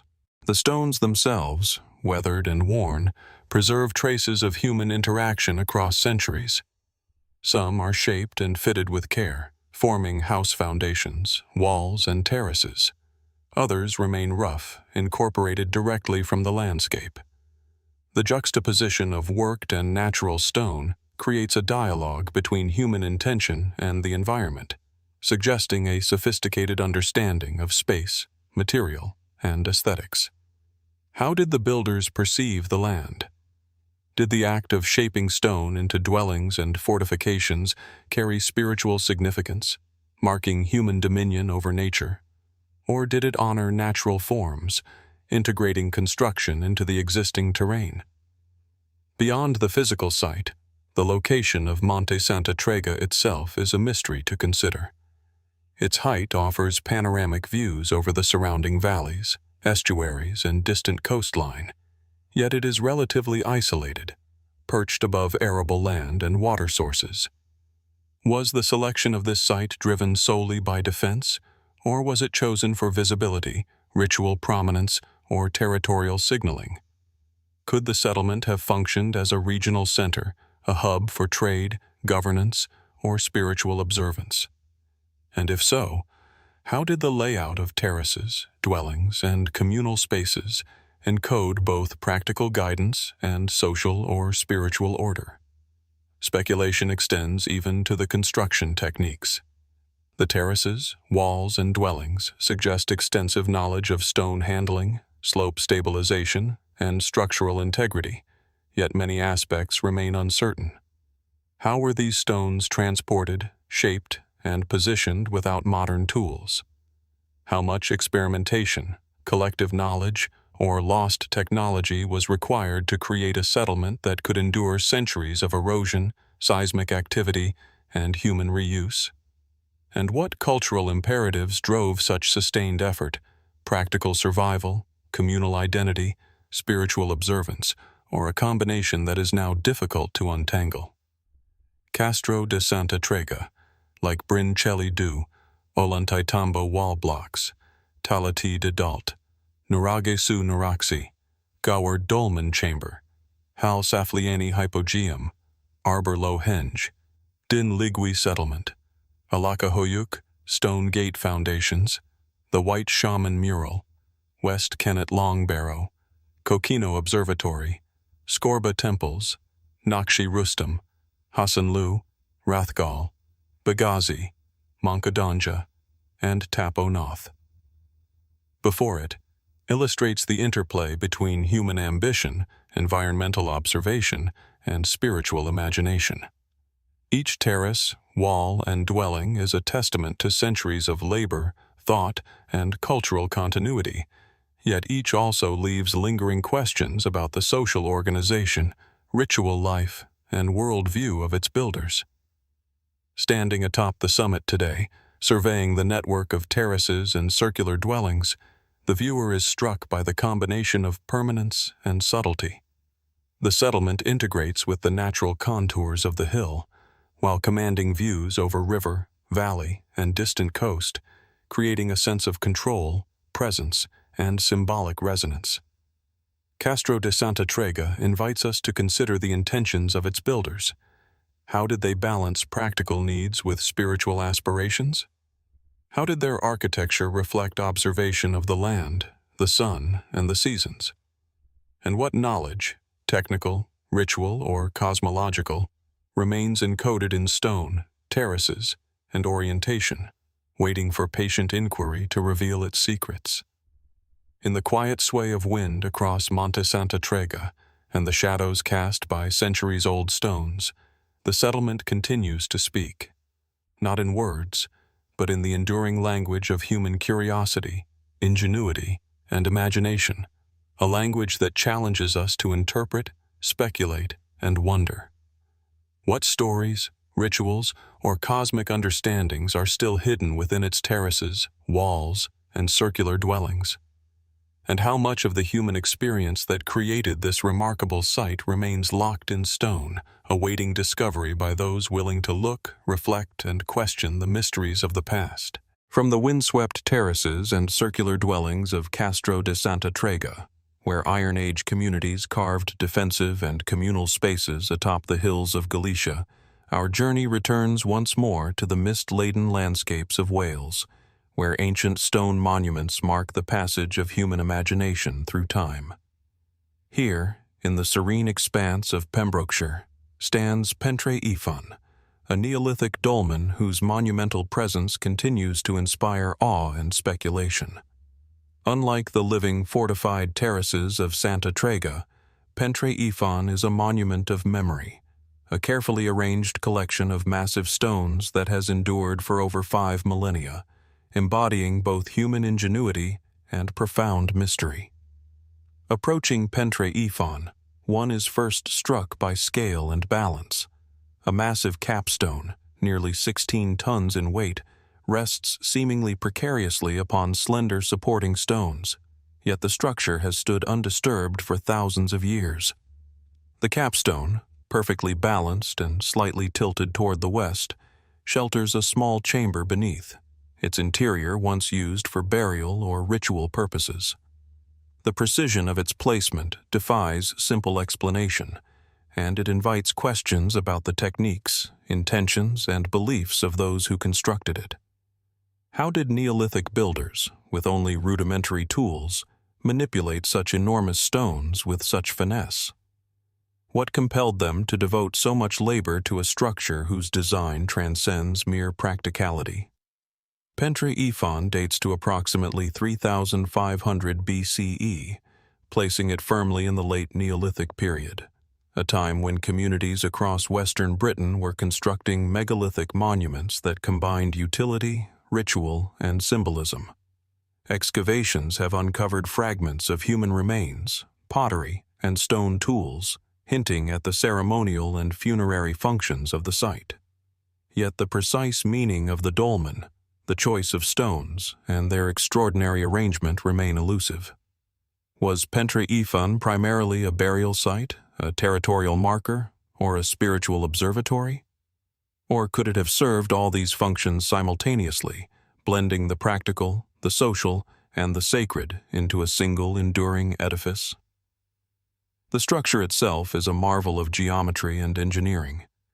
The capstone, wider than a small car, spans a chamber formed by smaller upright stones arranged in a U-shape. The weight distribution appears carefully calculated, allowing the massive stone to balance on slender supports without shifting over millennia. How did the builders achieve this equilibrium? Did they employ wooden rollers, levers, and earthen ramps? Did they observe natural phenomena using sun and shadow to guide placement?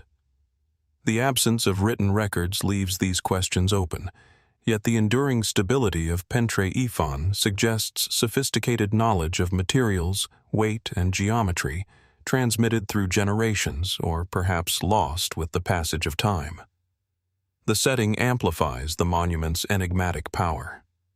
Pentre Ifan occupies a gently rising knoll, commanding views of the surrounding fields and distant hills. From this vantage, one can imagine the Neolithic builders watching the sun rise and set, the seasons turn, and the land change. Was the placement of the dolmen intentional in relation to celestial cycles? Scholars have long debated possible solstitial or lunar alignments, noting the slight tilt of the capstone and the orientation of the chamber. Could light penetrating the space at specific times of year have illuminated offerings, burials, or carvings, marking ritual observances in ways that intertwined human life with the cosmic order? The interplay of stone, landscape, and human intention at Pentre Ifan evokes questions about social organization and cultural priorities. Constructing such a monument would have required coordinated labor, careful planning, and shared vision. How were these tasks organized? Did the monument serve as a focal point for community gatherings, initiations, or feasts? Was it a site of pilgrimage, drawing people from miles around, reinforcing communal identity and shared belief? And how did the act of building itself, lifting and balancing massive stones, function as both labor and ritual, binding participants to one another and to the landscape? The dolmen's design also conveys a subtle symbolic language. The slender supporting stones raise the massive capstone above the ground, creating a threshold between earth and sky. Could this elevation represent a bridge between the mundane and the sacred, the living and the dead? The chamber beneath, enclosed yet accessible, might have symbolized the womb of the earth, a liminal space where ancestors, spirits, and the living could intersect. And yet, the monument is remarkably open. A single, imposing capstone and a few uprights, stripped of excessive adornment. What does this simplicity suggest about Neolithic values? An emphasis on proportion, placement, and integration with the environment rather than overt decoration? Comparisons with other Neolithic sites further deepen the mystery. Like Bryn Celli Ddu, Arbor Low Henge, or West Kennet Long Barrow, Pentre Ifan demonstrates careful orientation, thoughtful placement, and spatial relationships that go beyond mere burial function. The dolmen seems to encode knowledge about the landscape, seasonal change, and possibly ritual experience, inviting us to imagine the perceptions and intentions of its builders. Did light, shadow, and spatial proportion play roles in ceremonies or observances? Did participants move through the space in carefully prescribed ways, guided by the architecture itself? Speculative interpretations extend to the broader cultural and cosmological context. The Neolithic people of Wales lived in close connection with their environment, attuned to rivers, hills, forests, and skies. Could Pentre Ifan have functioned as a symbolic anchor in the landscape, integrating social memory, spiritual practice, and environmental observation? Did the choice of stones, their placement, and the monument's orientation reflect a cosmological worldview, linking humans to cycles of sun, moon, and season? And how much of this knowledge has been lost to time, leaving only tantalizing traces for archaeologists, historians, and visitors to ponder? The construction techniques themselves inspire awe. Modern experiments attempting to replicate the movement and placement of megalithic stones suggest that extraordinary ingenuity, cooperation, and problem-solving were required. Levers, ropes, earthen ramps, and coordinated labor could have moved stones weighing several tons, yet the precision achieved at Pentre Ifan seems to surpass the purely technical.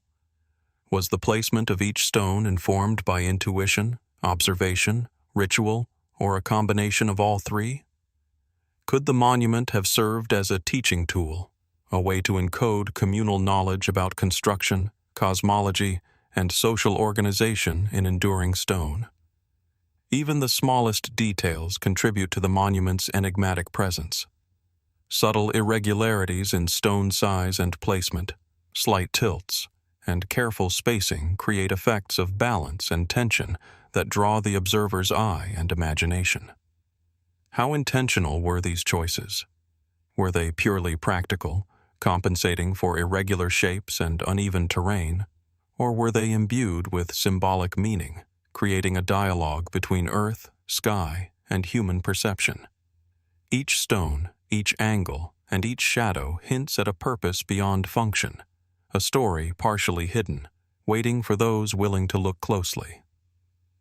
Pentre Ifan, like Castro de Santa Trega, Bryn Celli Ddu, Ollantaytambo, Talatí de Dalt, Nuraghe Su Nuraxi, Goward Dolmen Chamber, Ħal Saflieni Hypogeum, Arbor Low Henge, Lligwy Settlement, Alacahöyük Stone Gate Foundations, the White Shaman Mural, West Kennet Long Barrow, Kokino Observatory, Skorba Temples, Naqsh-e Rustam, Hasanlu, Rathgall, Begazy, Monkodonja, and Tap o Noth. Before it, embodies the interplay between human intention, environmental observation, and spiritual imagination. It stands as a testament to the Neolithic ability to create structures that endure physically, culturally, and spiritually, bridging centuries and inviting modern observers to reflect on the ingenuity of our ancestors. Standing before Pentre Ifan today, one cannot help but feel both awe and humility. The enormous capstone, poised delicately on supporting stones, the silent chamber beneath, and the gentle rise of the surrounding hills all converge to create a sense of permanence and mystery. How much of the monument's meaning has been lost to time? Were the builders motivated by remembrance, spiritual observance, social cohesion, or knowledge of natural and celestial cycles? And how many secrets, encoded in the stones, their placement, and the surrounding landscape, await discovery by those willing to observe with patience, curiosity, and imagination? Pentre Ifan invites us to ponder questions that remain unresolved, to consider human ingenuity in the Neolithic, and to recognize the layers of meaning that a single monument can embody. Its presence challenges us to look beyond the physical stones, to imagine the hands, minds, and beliefs that created it, and to reflect on the enduring human desire to mark the passage of time, honor the dead, and seek connection with forces beyond our understanding. In the subtle alignment of stone and sky, in the careful balance of capstone and supports, Pentre Ifan speaks across millennia, leaving us with wonder, contemplation, and the persistent mystery of human endeavor etched in stone. From the rolling hills of Pembrokeshire, where the monumental stones of Pentre Ifan stand as silent witnesses to Neolithic ingenuity, our exploration now travels across the English Channel to the lush landscapes of western France. There, nestled amidst the gentle valleys of the Poitou-Charentes region, lies one of the largest and most enigmatic megalithic structures in Europe, the Dolmen de Bagneux. Here, in the midst of cultivated fields and low forested hills, enormous stones rise from the earth, forming a tomb that is as monumental as it is mysterious.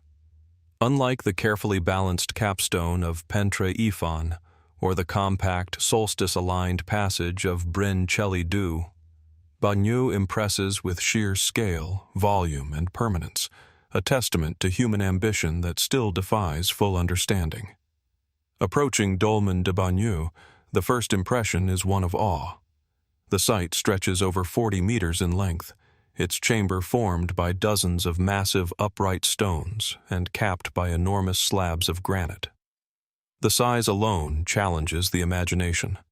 Stones weighing tens of tons, transported and raised without the benefit of wheels, cranes, or modern machinery. The tomb, originally constructed during the late Neolithic, around 4,500 to 3,500 BCE, reflects a level of social coordination, technical skill, and long-term planning that raises questions about the society that undertook it. How many hands, how many generations, and how much knowledge were required to manipulate stones of such magnitude with precision and purpose? And what cultural, spiritual, or cosmological imperatives motivated such an extraordinary investment of time and labor? Dolmen de Bagneux is part of a broader tradition of megalithic construction in western France, where long barrows, dolmens, and menhirs mark both burial and ritual landscapes. Yet even within this context, Bagneux stands apart. Its chamber, divided into multiple compartments, suggests complex funerary practices and social stratification. Excavations have revealed human remains, stone tools, and traces of pottery, indicating ritual use and repeated visitation over centuries. But the scale of the tomb implies significance beyond local or familial concern. Was Bagneux intended as a regional ceremonial center, a locus for gatherings, feasts, and rites? Did it serve as a symbol of territorial identity or spiritual authority? The answers remain tantalizingly elusive, concealed within the enormous stones themselves. The architectural design of the dolmen speaks volumes about Neolithic ingenuity. The upright stones are carefully arranged to support the immense weight of the capstones, forming an enduring chamber that has resisted millennia of weathering. Some stones are shaped with remarkable precision, their surfaces smoothed and faces aligned to create stability. How did these early builders achieve such precision? Were ramps of earth, levers, and coordinated labor sufficient, or did they employ methods now lost to history? Beyond engineering, the spatial layout of the tomb, the long axis, the division of chambers, the orientation within the landscape, suggests intentionality, a deliberate integration of monument, land, and perhaps celestial observation. The location itself adds layers of intrigue.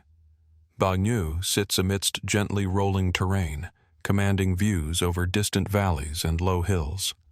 It is both visible and imposing, yet subtly integrated into the landscape, suggesting an awareness of aesthetics, presence, and symbolism. Was this positioning purely practical, intended to dominate the surrounding territory, or did it carry spiritual or ritual meaning?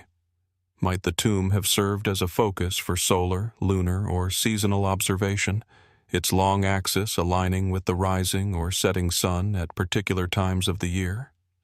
Could the tomb's design have encoded astronomical knowledge, linking human life and death with cosmic cycles? The internal organization of the dolmen raises further questions. The chamber, divided into multiple compartments by vertical stones, appears to accommodate successive burials or different social strata. Some archaeologists propose that the divisions reflect kinship structures or hierarchical arrangements, while others speculate that they were ritualistic, guiding the journey of the deceased toward the afterlife. Within the chamber, the sheer scale of the stones creates a sense of awe and enclosure, a space both protective and transformative. Did the builders intend for participants to experience a psychological or spiritual transition when entering the tomb, a movement from the world of the living into a liminal realm of ancestors and spirits? Despite centuries of study, Dolmen de Bagneux continues to defy complete explanation. The transportation and erection of the massive stones remain a technical mystery. Even with modern experimental archaeology, replicating the feat requires extraordinary coordination, ingenuity, and physical effort. Did the Neolithic builders rely solely on levers, rollers, and ramps, or might they have possessed specialized techniques passed down orally through generations that have now been lost? And what motivated such an immense undertaking? Was it reverence for ancestors, communal identity, spiritual observance, or a combination of these factors, encoded in stone for eternity? The carvings and surface features of the stones add another layer of mystery. While many stones appear unadorned, subtle markings, incisions, grooves, and possible symbolic shapes hint at ritual or symbolic intent. Were these markings intended to guide ritual activity, to encode cosmological knowledge, or to commemorate particular events or individuals? Across Western Europe, megalithic art often combines geometric abstraction with symbolic imagery, and Bagneux may belong to this tradition. Yet the meaning of these traces remains speculative, offering tantalizing hints but no definitive answers. Dolmen de Bagneux also invites reflection on the social and cultural organization of its builders. Constructing a monument of this size would have required communal planning, labor coordination, and material management on a scale that suggests a highly organized society. How were tasks divided? How was labor motivated and managed? Did the construction itself serve a social function, creating cohesion and shared identity among participants, as much as it created a lasting monument? These questions highlight the intersection of technical, social, and spiritual dimensions inherent in megalithic construction, illustrating a worldview in which human labor, ritual, and belief converge in stone. Speculative interpretations extend even further. Some researchers propose that the tomb's elongated form and segmented chambers may encode symbolic representations of cosmological principles, journeys of the soul, or social hierarchies. Could the arrangement of stones, the orientation of the chambers, and the spatial progression within the tomb mirror celestial paths, seasonal cycles, or mythic narratives? Did participants moving through the chambers experience an enacted cosmology, a ritualized journey from the known world into the sacred, illuminated perhaps only at certain times of year by the sun's light? The setting itself continues to speak across millennia. From the hilltop, one can see the surrounding valleys, rivers, and low forests, forming a panorama that connects human construction with the natural world. Was this view intentional, chosen to integrate the tomb with the landscape, or simply a byproduct of site selection?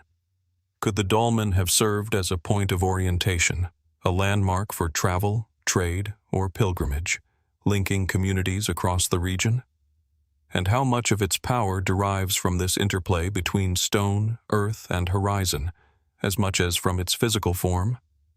Dolmen de Bagneux, like Pentre Ifan, Castro de Santa Trega, Bryn Celli Ddu, Ollantaytambo wall blocks, Talatí de Dalt, Nuraghe Su Nuraxi, Goward Dolmen Chamber, Ħal Saflieni Hypogeum, Arbor Low Henge, Lligwy Settlement, Alacahöyük Stone Gate Foundations, the White Shaman Mural, West Kennet Long Barrow, Kokino Observatory, Skorba Temples, Naqsh-e Rustam, Hasanlu, Rathgall, Begazy, Monkodonja, and Tap o Noth.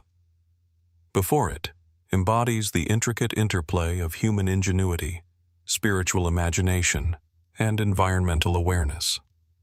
Each stone, chamber, and alignment is both a testament to technical skill and a repository of unanswered questions. It is a site where practicality, ritual, and symbolic expression merge, leaving modern observers to speculate about knowledge, beliefs, and intentions now largely lost to time.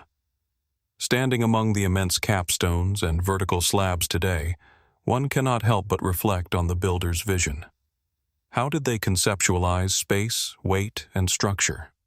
What meanings, cosmologies, or spiritual narratives were encoded in the careful positioning of each stone? How did the monumental act of construction serve social, ritual, or educational purposes for the community? And, most intriguingly, what secrets remain hidden, concealed in the alignment, proportion, and very stones themselves, waiting for discovery or interpretation? Dolmen de Bagneux invites us to ponder these questions and more. Its immense presence, enduring architecture, and subtle hints of ritual practice offer a window into Neolithic life, yet its full significance eludes definitive understanding. The tomb challenges assumptions about early societies, their technological capabilities, and their spiritual sophistication. It reminds us that human history is not merely a sequence of facts, but a tapestry of experience, imagination, and belief encoded in stone, land, and labor. As the wind rustles through the surrounding fields and sunlight shifts across the capstones, the dolmen speaks not in words but in presence, a monument of patience, collaboration, and reverence, a space where time, human endeavor, and landscape converge. What knowledge, ceremony, or cosmological understanding guided its builders? How did their intentions shape every stone, chamber, and alignment? And, after thousands of years, what still lies undiscovered, hidden within the colossal stones, waiting for those who dare to question, observe, and imagine? In contemplating Dolmen de Bagneux, we are reminded that megalithic monuments are more than relics. They are enduring invitations to explore human ingenuity, perception, and belief. Each massive stone and carefully arranged chamber is a silent storyteller, offering glimpses into lives, rituals, and cosmologies now largely obscured by time. And while we may never fully unravel the secrets of Bagneux, its presence continues to provoke awe, reflection, and wonder, challenging us to appreciate both the achievements of the past and the mysteries that remain.